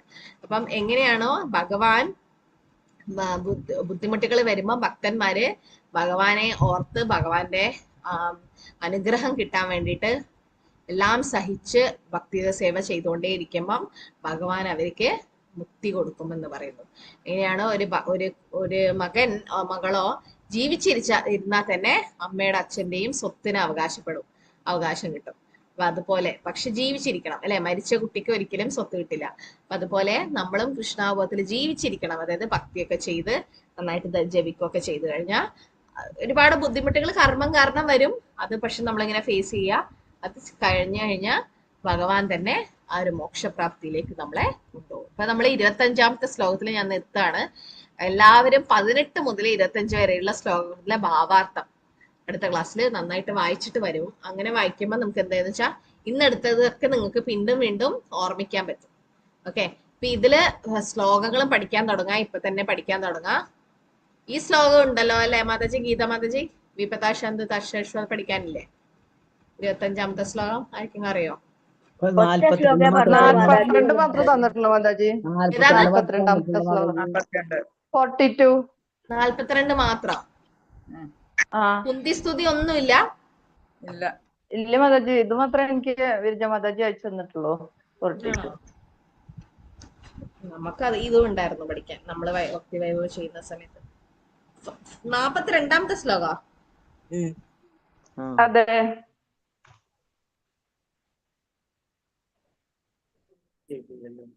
ഓക്കെ, കുന്തിസ്തുതിയില് ഇതുണ്ടല്ലോ, വിരുദാശാന്ത് തർശ്വത് ഉണ്ടല്ലോ, പിന്നെന്താ ഇതും പിന്നെ വേറൊരു ശ്ലോകം. നമ്മള് പക്ഷെ പഠിച്ചത് വേറെ 25, 26 ആയിരുന്നു നമുക്കുണ്ടായി ജന്മൈശ്വര്യ ശ്രീകർ.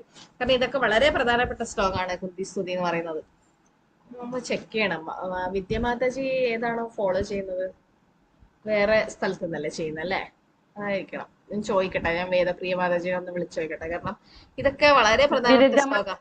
വിരജ മാതാജിയാണ് തന്നത്. വിരജ മാതാജിയാണ് തന്നത്. ഓക്കെ, പിന്നെ ഇതും വളരെ പ്രധാനപ്പെട്ട ജന്മൈശ്വര്യ ശുദ്ധ ശ്രീബിർ ഏതമാനാമത നൈവരകിഞ്ചന ഗോചര. ശരി, ഞാൻ ചോദിക്കട്ടെ. കാരണം ഇത് രണ്ടുമാണ് ഇംഗ്ലീഷില് എല്ലാവരും ഡിവോട്ടീസ് ഒക്കെ പഠിക്കുന്നത്, 25, 26. മലയാളത്തിൽ എന്താണ്, ഏതാണ് ഫോളോ ചെയ്യുന്നത് ചോദിക്കട്ടെ. 42 കാരണം അപ്പോഴേക്കും കുന്തിസ്തുതി കഴിയും. കുന്തിസ്തുതി എന്ന് പറയുന്നത് ഇവിടെ മാത്രമാണ്.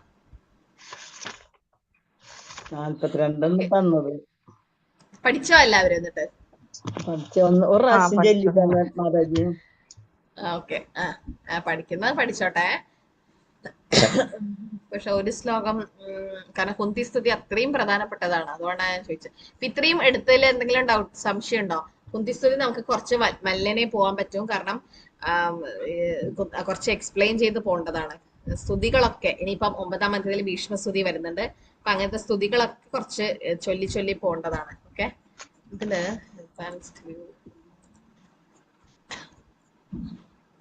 ഹരേഷ്ണ മാതാജി.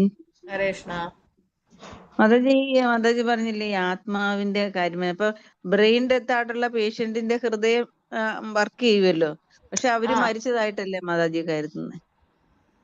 ബ്രെയിൻ ഡെത്ത് ആയവർക്കും ആത്മാവ് അവിടെ പോയി കഴിഞ്ഞു എന്നാണ് അതിനർത്ഥം. അല്ല, പക്ഷെ അവരുടെ ഹാർട്ട് ബീറ്റ് ചെയ്യുന്നുണ്ടല്ലോ. ആ സമയത്ത് മാത്രം ആ ഒരു ബ്ലഡ് സർക്കുലേഷൻ അവിടെ നടക്കും മാതാജി. കാരണം അവരെ ബ്രെയിൻ ഡെത്ത് ആയ വ്യക്തിയെ വെറുതെ വെക്കില്ല, അവര് വെന്റിലേറ്ററിലാണ് ഉണ്ടാവുക. വെന്റിലേറ്റർ ആണ്, അതുകൊണ്ടാണ് ഹാർട്ട് വർക്ക് ചെയ്യുന്നത്. അതുകൊണ്ടാണ് വർക്ക് ചെയ്യുന്നത്. അല്ലാണ്ട് ആ വെന്റിലേറ്ററിൽ ഓഫായി കഴിഞ്ഞാൽ പോയി, ഓഫായി അവര് ചോദിക്കുമല്ലോ.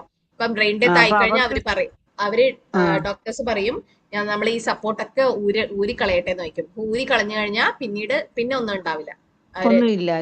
അപ്പൊ അവർക്ക് അവരുടെ ആത്മാവ് കാണില്ല അല്ലേ മാതാജി? അവരുടെ ആത്മാവ് അപ്പോഴേക്കും പോയിട്ടുണ്ട്. അതാ ശരിക്കും പോയി കഴിഞ്ഞിട്ടുണ്ടാവും. പക്ഷെ ശരിക്കും അവരെന്ത് ചെയ്യും എന്ന് വെച്ചാൽ കൂടുതൽ സമയം വെന്റിലേറ്ററിൽ തന്നെ വെക്കും. അങ്ങനെ ചെയ്യാൻ പാടില്ല. അത് ഒരുപാട് പൈസ എടുക്കുക മാത്രമേ ചെയ്യൂ, അല്ലാണ്ട് ആ വ്യക്തിക്ക് ഒരു നേട്ടവും അതുകൊണ്ട് കാണാനില്ല. കാരണം പക്ഷെ അവര് പെട്ടെന്ന് ചില സ്ഥലത്തൊക്കെ ഇങ്ങനെ ഇപ്പോഴൊക്കെ ബിസിനസ് അല്ലേ, ചില സ്ഥലത്തൊക്കെ ഒരുപാട് ദിവസം ഐസിയിൽ കിടത്തിയിട്ട് പറയും. അപ്പൊ നമ്മള് സാധാരണ ജനങ്ങൾ കാണുമ്പോൾ വിചാരിക്കും ആ വെന്റിലേറ്ററിലാണ് ശ്വസിക്കുന്നുണ്ട് എന്നൊക്കെ ചോദിക്കാം. പക്ഷെ ആ വെന്റിലേറ്റർ ഓഫ് ആയി കഴിഞ്ഞാൽ എല്ലാം പോയി, കാരണം ഓൾറെഡി ഡെത്തായി, ആക്ടിവേറ്റ് ഒന്നും ഇല്ലാതിന്റെ അർത്ഥം. അപ്പൊ ആ സമയത്തിന് ഇത്ര മണിക്കൂറിനുള്ളിൽ തന്നെ ആ ഹൃദയം വേറെ ആൾക്ക് അല്ല, അത്രയും വേറെ ഒരാൾക്ക് അതൊരു കാഴ്ച കൊടുക്കുവാണെങ്കിൽ അതല്ലേ നല്ലത്. ഓരോ സ്ഥലത്തൊക്കെ ചെറിയൊരു കുട്ടി മരിച്ചിട്ട് തന്നെ എല്ലാ അവയവവും ഏതല്ലോ വേറെ വേറെ കുട്ടിയൊക്കെ കൊടുത്തു. അങ്ങനെ ഒരുപാട് പിന്നെ ജീവൻ രക്ഷിക്കാൻ പറ്റി. അപ്പൊ അങ്ങനെ, കാരണം ആത്മാവ് ഓൾറെഡി പോയി കഴിഞ്ഞു, പിന്നെ അതൊരു വെറും ശരീരം മാത്രല്ലേ അല്ലെ, ശരീരം ആ ഒരു ഓർഗൻ ഡൊണേഷൻ അല്ലെങ്കിൽ ദാനം കൊടുക്കുന്നതെന്ന് പറയുന്നത്. അപ്പം ഹരേ ബ്രെയിൻ കൃഷ്ണ ഡെത്ത് ആയി ഇപ്പം കഴിഞ്ഞാൽ മാതാജി പറഞ്ഞ പോലെ ആത്മാവ് ഓൾറെഡി പോയി കഴിഞ്ഞു. ഓക്കെ മാതാജി. ഹരേ കൃഷ്ണ. ഇഷ്ടം ഹരേ കൃഷ്ണ അപ്പൊ മാതാജി, പരമാത്മാവ് എങ്ങോട്ടാ പോകുന്നേ? ആ മാതാജി, പരമാത്മാവ് എങ്ങോട്ട് പോകും? പരമാത്മാവ് അടുത്ത ശരീരത്തേക്ക്. ആത്മാവ് എവിടെയാണോ ആ ആത്മാവ്, ഇപ്പൊ ഒരു ആത്മാവ് ശരീരം വിട്ടു, എന്നിട്ട് ഇപ്പൊ അടുത്ത ജന്മം ജന്മം ഉണ്ടാവുമല്ലോ, അടുത്ത ഒരു ജന്മം എടുക്കുമല്ലോ. അപ്പൊ അടുത്ത ശരീരത്തിലേക്ക് ആത്മാവ് പോകുമ്പോ പരമാത്മാവും കൂടെ പോകും. എവിടെയാണോ ആത്മാവ് പോകുന്നത് അവിടെ തന്നെ കാരണം പരമാത്മാവ് ഇല്ലാണ്ട് ആത്മാവിന് അവിടെ പോകാനും പറ്റില്ല. പക്ഷെ മോക്ഷം കിട്ടുവാണെങ്കിൽ പരമാത്മാവ് അവിടെ ഉണ്ടാവില്ല. പിന്നെ ആ ആത്മാവ് തിരിച്ച് ഭഗവാനിലേക്കല്ല, അവിടെയല്ലേ പോകുന്നത്, അവിടെ പരമാത്മാവിന്റെ ആവശ്യമില്ല. പക്ഷെ അതുവരെ മോക്ഷപ്രാപ്തി കിട്ടുന്നത് വരെ ആത്മാവ് 87 ലക്ഷം യോനി വർഗങ്ങളിൽ അങ്ങനെ പോയി വരുമ്പോഴും എല്ലാ വർഗത്തിലും എല്ലാ ശരീരത്തിലും പരമാത്മാവും കൂടെ പോകും, ആത്മാവിന്റെ കൂടെ തന്നെ. അപ്പൊ ഭഗവാൻ എത്ര ദയാലുവാണ് അല്ലെ, എത്ര കൃപാലുവാണ്. എന്താ വെച്ചാൽ നമ്മളെ ആത്മാവ് എവിടെയൊക്കെ പോയോ അവിടെയൊക്കെ ഭഗവാൻ കൂടെ വന്നിട്ടുണ്ട്. പക്ഷെ അവിടെയൊന്നും നമ്മള് വേറെ നമുക്ക് ഭഗവാനെ തിരിച്ചറിയാനോ പ്രാർത്ഥിക്കാനോ പറ്റിയില്ല. പക്ഷെ ഈ ഒരു മനുഷ്യ ജന്മം കിട്ടിയപ്പോൾ നമുക്ക് ഭഗവാനെ മനസ്സിലായാലേ, പരമാത്മാവിനെ പ്രാർത്ഥിക്കാനും മനസ്സിലാക്കാനും പറ്റി അല്ലെ. വേറെ അപ്പൊ എന്നിട്ടും ഭഗവാൻ കൂടെ തന്നെ വരും എപ്പോഴും. കുന്തി സ്തുതി നമ്മൾ എല്ലാവരും ചൊല്ലുക. 25 വരെ ശ്ലോകമാണ് ഇന്ന് നാം എടുത്തത്. 25ാമത്തെ ശ്ലോകം വരെയാണ് ഇന്ന് എടുത്തത്. കുന്തിവാച നമസ്യേ പുരുഷം ത്വാദ്യമീശ്വര പ്രകൃതേ പരം അലക്ഷ്യം സർവഭൂതാനാം അന്തർബഹിരവസ്ഥിതം മായാജാവനികാച്ഛന്നം അജ്ഞാദോക്ഷജമവേയം ന ലക്ഷ്യസേ മൂഢതൃഷാനാട്ടോ നാട്യോദരോ യഥാ തഥാ പരമഹംസാനാം മുനീനാം അവലാത്മനാം ഭക്തിയോഗവിധാനാർത്ഥം കഥം പശ്യേമ ഹി സ്ത്രിയഃ കൃഷ്ണായ വാസുദേവായ ദേവകീ നന്ദനായ ച നന്ദഗോപകുമാരായ ഗോവിന്ദായ നമോ നമഃ. നമോ പങ്കജനാഭായ നമഃ പങ്കജമാലിനേ നമഃ പങ്കജനേത്രായ നമസ്തേ പങ്കജാഗ്രേ യഥാ ഋഷികേശ ഖലേന ദേവകീ കംസേന ഹൃതാ തിചിരം ശുചാർപ്പിതാ വിമോചിതാഹം ച സഹാത്മജാ വിഭോ ത്വയേവ നാഥേന പൂർവിപത്ഗണാത് വിഷാൻ മഹാഗ്നേ പുരുഷാദ ദർശനാത് അസത് സപായാവനവാസ കൃച്യത്തെ മൃതേ മൃതേ അനേക മഹാരഥാസ്ത്ര ദ്രൗണ്യസ്ത്രതശ്ചാസ്മഹരേ അഭിരക്ഷിതോ വിപദാശാന്തശശ്വ തത്ര തത്ര ജഗദ്ഗുരു ഭവദോർദർശനം യത്സ്യത് അപുനർഭവദർശനം. 25ാമത്തെ ശ്ലോകം വരെയാണ് നമ്മൾ എടുത്തത്. ഇത് ഇത്രയും നമ്മള് അടുത്ത ക്ലാസ്സിൽ ജന്മൈശ്വര്യ ശുദ്ധ ശ്രീമീർ മുതൽ സ്റ്റാർട്ട് ചെയ്യാം. ഓക്കെ, അപ്പൊ ഇതിൽ എന്തെങ്കിലും സംശയം ഉണ്ടെങ്കിൽ ചോദിക്കാം. നിങ്ങള് ഭാവാർത്ഥം വായിച്ചാൽ തന്നെ നിങ്ങൾക്ക് നന്നായിട്ട് ഇതില് പഠിക്കാൻ പറ്റും. ഹരീഷ് മാതാജി 18ാം ശ്ലോകം മുതലാ കുന്തി സ്തുതി തുടങ്ങുന്നത്. 18 പ്രഭു കുന്തി ഉവാച എന്നൊക്കെ തുടങ്ങുന്നതല്ലേ. 18 മുതൽ എല്ലാവരും വായിക്കുക. 18 മുതലാണ് കുന്തി സ്തുതി തുടങ്ങുന്നത്.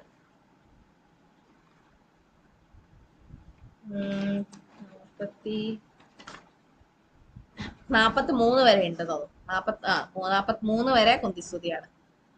43. അപ്പൊ അടുത്ത ക്ലാസ്സിൽ നമുക്ക് കുറച്ചും കൂടെ എടുക്കാം. കുന്തിസ്തുതി വളരെ പ്രധാനപ്പെട്ടതാണ്. അതുകൊണ്ട് എല്ലാവരും ഇടക്കിടക്ക് ചൊല്ലിയാൽ തന്നെ എന്താ പറയാ, ഇത്രയും ഭാഗ്യാണ്. കാരണം ശുദ്ധ ഭക്തന്മാരുടെ പ്രാർത്ഥനകൾ ഭഗവാന് കൂടുതൽ ഇഷ്ടമാണ്. അപ്പൊ എല്ലാവരും കുന്തിസ്തുതി ചൊല്ലാൻ ശ്രമിക്കുക. അതിന്റെ അർത്ഥം പഠിക്കുക. ഈസിയാണ്. കുന്തിസ്തുതിയാണ് എനിക്ക് തോന്നുന്നു ഭീഷ്മസ്തുതിയൊക്കെ കമ്പയർ ചെയ്ത് നോക്കുമ്പോൾ കുന്തിസ്തുതിയാണ് ഈസി. ചില ഭക്തന്മാരൊക്കെ സ്തുതികളൊക്കെ എപ്പോഴും ചൊല്ലും, വീണ്ടും വീണ്ടും അത് ആവർത്തിക്കും. ഓക്കെ, ഹരേ കൃഷ്ണ. ഈ ക്ലാസ്സിൽ എല്ലാവരും മംഗളാരതിയൊക്കെ കയറുന്നില്ലേ അല്ലെ? മംഗളാരതി അറ്റൻഡ് ചെയ്യുന്നില്ലേ എല്ലാവരും? കേറാറുണ്ട് മാതാജി, 2 ആഴ്ചയായിട്ട് കയറാറുണ്ട്. എല്ലാവരും മംഗളാരതി കയറുക. എന്നിട്ട് പറ്റുന്നത്ര നാമം രാവിലെ തന്നെ ജപിച്ച് തീർക്കുക അല്ലെ. പിന്നീട് കാരണം രാവിലെ ജപിക്കുന്നത് വേറെ തന്നെയാണ്. രാവിലത്തെ നാമജപം ഒരുപാട് നമുക്ക് എന്താ പറയാ കൂടുതൽ ശ്രദ്ധിച്ച് നാമം ജപിക്കാൻ പറ്റും. ശ്രദ്ധയോടെ നാമം ജപിക്കാൻ രാവിലത്തെ സമയമാണ് ഉത്തമം. അപ്പൊ ആ സമയം തന്നെ എല്ലാവരും ജപിക്കാൻ ശ്രമിക്കുക. ഓക്കെ, ഹരേ കൃഷ്ണ. പാട്ട് കേൾക്കാൻ നല്ല രസമുണ്ട്. എന്താ പ്രഭു? തുളസിയാരതിന്റെ കീർത്തനം ചൊല്ലണൊക്കെ നല്ല രസമാണെന്ന് പറയും. തുളസിയാരതിയാ? എല്ലാവർക്കും ചാൻസ് കൊടുക്കണം. എല്ലാ ഡിവോട്ടീസും ഓരോ ദിവസം ഓരോ ആള് ചൊല്ലും. പിന്നെ എല്ലാവരും ശിഷ്ടാഷ്ടകമൊക്കെ ചൊല്ലിയോ ഈ ബാച്ചിൽ നിന്ന് ആരെങ്കിലും? ശിഷ്ടാഷ്ടകം, 10 നാമാപരാധം മലയാളത്തിന്റെ ദിവസം വരുമ്പം ചൊല്ലാറുണ്ട് ആരെങ്കിലും? കൂടെ ചെല്ലും. അവിടെ ദിവസവും ചെല്ലാറുണ്ട് മാതാജി. ദിവസവും വീട്ടിൽ ആരതി ചെയ്യുമ്പോ ചെല്ലാറുണ്ട്. ശിഷ്ടാഷ്ടകൊക്കെ ചൊല്ലാൻ താല്പര്യമുള്ള ആൾക്കാര് പറഞ്ഞാൽ മതി. ഗീതാ മാതാജി ആ പേരൊക്കെ മണിഭൂഷണ മാതാജി കൊടുക്കുവാണെങ്കിൽ ഇവർക്ക് ഒരു ചാൻസ് കിട്ടും ചൊല്ലാൻ വേണ്ടി കേട്ടാ. കാരണം 7 ദിവസം 7 അല്ല 10 ദിവസം കൂടുമ്പോ ഇങ്ങനെ റിപ്പീറ്റ് ആവും. എല്ലാ ലാംഗ്വേജിനും കിട്ടും. ഓരോ ദിവസം ഓരോ ലാംഗ്വേജിലെ ആൾക്കാരാണ് ചൊല്ലുക. നാമാപരാധം ഇംഗ്ലീഷിൽ ചൊല്ലാൻ പറ്റുന്ന ആൾക്കാർ എടുത്താൽ മതി. കാരണം അങ്ങനെ ഇംഗ്ലീഷിൽ കംഫർട്ടബിൾ അല്ലെങ്കിൽ വേണ്ട. പക്ഷെ ശിഷ്ടാഷ്ടകം ചൊല്ലാം നിങ്ങൾക്ക് താല്പര്യമുള്ള ആൾക്കാര് ഗീതാ കൃഷ്ണവാണി മാതാജിക്ക് പേര് കൊടുത്താൽ അത് ലാംഗ്വേജ് ലീഡർ അറിയിച്ചാല് നിങ്ങൾക്ക് ഒരു ചാൻസ് കിട്ടും. ഓക്കെ, ചൊല്ലാൻ വേണ്ടിയിട്ട്. ഓക്കെ, അതൊന്ന്. പിന്നെ രാവിലത്തെ ഭാഗം ക്ലാസ് ഉണ്ടല്ലോ 7 മണിക്ക്. ആ ക്ലാസ്സിന്റെ അതിന്റെ ഞായറാഴ്ച അതിപ്പോ 6ാം സ്കന്ധാണ് ചെയ്യുന്നത് അവര്. വൃത്താസുര അജാമിളന്റെ ലീലകള്. ഓക്കെ, അപ്പൊ അത് പറ്റാത്ത ആൾക്കാർ കയറുക 7 മണിക്ക് രാവിലെ. ഇതേ ലിങ്ക് തന്നെ ധനഞ്ജയ പ്രഭു എടുക്കുന്നുണ്ട്. അപ്പം അത് അജാമിളന്റെ ലീല. പിന്നെ അത് കഴിഞ്ഞ് വൃത്രാസുര പ്രാർത്ഥനയാണ് 6ാം സ്കന്ധം. അത് ഞായറാഴ്ച നമ്മള് ചൈതന്യ ഭാഗത്ത് വർക്ക് ചെയ്യുന്നുണ്ട്. അപ്പൊ അത് നിങ്ങൾ കയറാൻ ശ്രമിക്കുക രാവിലെ 7 മണിക്ക് കേട്ടാ. പിന്നെ ഇപ്പം ഇത് കുന്തിസ്തുതി വായിക്കുക എല്ലാവരും. ഇവിടെ ഇതില് ഭക്തിവൃക്ഷ ഇല്ലേ മാതാജി, ഗീതാ മാതാജി? സ്റ്റഡി ഗ്രൂപ്പ് ഉണ്ടല്ലോ അല്ലെ? ഇല്ല മാതാജി, ഇതുവരെ ചെയ്തിട്ടില്ല. ദീക്ഷ എടുത്ത ആൾക്കാർക്ക് ഫസ്റ്റില് 2-3 പ്രാവശ്യം ഉണ്ടായിരുന്നു, പിന്നെ ഒന്നും ഉണ്ടായിട്ടില്ല മാതാജി. ആണോ? സ്റ്റഡി ഗ്രൂപ്പ് ഇല്ല. അപ്പൊ എല്ലാവരും തനിയെ ഒറ്റക്ക് വായിക്കുകയാണോ ചെയ്യാറ്? തന്നെ സ്റ്റഡി ഗ്രൂപ്പ് നിങ്ങൾക്ക് ആക്കിക്കൂടെ? എല്ലാവർക്കും കൂടെ ഏതെങ്കിലും ഒരു ദിവസം ഒത്തുചേർന്നിട്ട് ഒരുമിച്ച് വായിക്കുകയോ അങ്ങനെ എന്തെങ്കിലും ചെയ്യാൻ പറ്റുകയാണെങ്കിൽ നല്ലതായിരുന്നു. കാരണം തനിയെ വായിക്കല് ചിലപ്പം നിങ്ങൾക്ക് ബുദ്ധിമുട്ടായിരിക്കും. ഒരുമിച്ച് വായിക്കുകയാണെങ്കിൽ ഗ്രൂപ്പ് ഉള്ളതാണ് മാതാജി നല്ലത്. ഞാനപ്പോ പ്രാവശ്യം ഇങ്ങനെ മറ്റേ മാതാജിയോട് പറഞ്ഞായിരുന്നു. അന്ന് വിജയലക്ഷ്മി മാതാജി ഉണ്ടായിരുന്നു. വിരജ മാതാജിനോടാ? അല്ല, ഇപ്പോഴല്ല, മറ്റേ മാതാജി ഉണ്ടായിരുന്നപ്പോ. വിജയലക്ഷ്മി. വിരജ മാതാജി. അതെ, വിരജ മാതാജി. അപ്പോഴാണ് 1 or 2 ചേർന്നത് തുടക്കത്തില്, പിന്നില്ല. പിന്നെ ഇല്ലായിരുന്നു. ഇപ്പൊ നിങ്ങക്ക് വേണോ സ്റ്റഡി ഗ്രൂപ്പ്? വേണോ? ഉള്ളതാ മാതാജി നല്ലത്. എല്ലാവർക്കും കൂടെ ഒരുമിച്ച് ഇതാക്കാൻ വേണ്ടി അല്ലെ? ഗീത മാതാജി ഒന്ന് വിരജ മാതാജിനോട് ചോദിക്കുക. എന്നിട്ട് അല്ല, ഒരു സ്റ്റഡി ഗ്രൂപ്പ് ഏതെങ്കിലും ഒരു ദിവസം നിങ്ങൾക്ക്, കാരണം ആഴ്ചയിൽ ഇപ്പൊ ബുധനാഴ്ച മാത്രമേ നിങ്ങളിപ്പം ഒരുമിച്ച് ക്ലാസ്സിൽ കയറുന്നുള്ളൂ. അപ്പൊ ക്ലാസ്സിൽ കയറലല്ല, നിങ്ങൾ ഒരു സ്റ്റഡി ഗ്രൂപ്പ് ഉണ്ടാക്കിയിട്ട് അവിടെ നിങ്ങൾ ചോദ്യോത്തരങ്ങളൊക്കെ ഡിസ്കസ് ചെയ്യാനും പിന്നെ വാർത്തയൊക്കെ വായിക്കാൻ വേണ്ടിയിട്ട് ഏതെങ്കിലും ഒരു ദിവസം, സൗകര്യമുള്ള ഒരു ദിവസം. ഓക്കെ മാതാജി, ഗീത മാതാജി ചോദിക്ക. ആദ്യം ഉണ്ടായിരുന്നു, പിന്നെന്തായെന്ന് പറ്റില്ല, അറിയില്ല. പിന്നെ ഞാൻ അധികം ശ്രദ്ധിച്ചിട്ടില്ല. കാരണം അതുണ്ടെങ്കിൽ തിരക്കിലായതായിരിക്കും ഇപ്പൊ മാതാജി. എല്ലാവരും തിരക്കിലായി, അതുകൊണ്ടായിരിക്കും. അതെ അതെ. ക്ലാസ് എല്ലായിട്ട്. ഇല്ല, അതിൽ ടീച്ചർ വേണമെന്നില്ല. നിങ്ങൾക്ക് തന്നെ ഒരുമിച്ച് എല്ലാവരും ഒരുമിച്ച് ഇരുന്നിട്ട് വായിച്ചാലും മതി. ടീച്ചേഴ്സ് വരണമെന്നില്ല. ഒരു ലിങ്കിൽ നിങ്ങൾ കയറിയിട്ട് ഏതെങ്കിലും ഒരു ദിവസം, തിങ്കൾ മുതൽ ഏതെങ്കിലും ഒരു ദിവസം, ബുധനാഴ്ച ഒഴികെ വേറെ, കാരണം ക്ലാസ് ഉണ്ടല്ലോ, ഏതെങ്കിലും ഒരു ദിവസം, ആഴ്ചയിൽ ഒരു ദിവസം 2 ദിവസം അങ്ങനെ മീറ്റ് ചെയ്തിട്ട് എല്ലാവരും വായിക്കാൻ വേണ്ടിയിട്ട് മാത്രം. ഓക്കെ, എല്ലാവർക്കും വായന ശീലം ഉണ്ടാക്കാൻ വേണ്ടിയിട്ടാണ്. ഒറ്റയ്ക്ക് വായിക്കുമ്പോൾ ചിലപ്പോൾ നമ്മളത് വായിക്കുന്ന വരില്ല. ഒരു സ്റ്റഡി ഗ്രൂപ്പ് ഉണ്ടാവുമ്പം വായിക്കാൻ തോന്നും. അതുകൊണ്ടാണ് കേട്ടോ, എല്ലാവരും ഒരുമിച്ചിട്ട് അതൊന്ന് നോക്കിയിട്ട് ചെയ്യണേ മാതാജി. എങ്ങനെയാന്ന് വെച്ചാ ദീക്ഷ എടുത്തവർക്ക് മാത്രമാണ് ഞാൻ ആദ്യം പറഞ്ഞത്. കാരണം അവരാണ് ക്ലാസ് പിന്നെ എക്സാം ഒക്കെ എഴുതുന്നതെന്ന് പറയുന്നുണ്ട്. പക്ഷെ മറ്റുള്ളവർക്കും അതില് കേൾക്കുന്നതിൽ കുഴപ്പമില്ലല്ലോ, വായിക്കാൻ ഇരിക്കുമ്പോൾ കുഴപ്പമില്ല, വായിക്കാലോ. എല്ലാവർക്കും ചേർന്നിട്ട് നോക്കിയിട്ട് ചെയ്യാം. ഓക്കെ, ശരി. ഹരേ കൃഷ്ണ. ഇന്നത്തെ ക്ലാസ് ഇവിടെ അവസാനിപ്പിക്കാം. വാഞ്ചാകൽപതരൂപശ്ച കൃപാസിന്ധുഭ്യോ പതിതാനാം പാവനേഭ്യോ വൈഷ്ണവേഭ്യോ നമോ നമഃ. വൈഷ്ണവ ശീല പ്രഭുപാദ് കി ജയ്. ഹരേ കൃഷ്ണ. ഹരേ കൃഷ്ണ.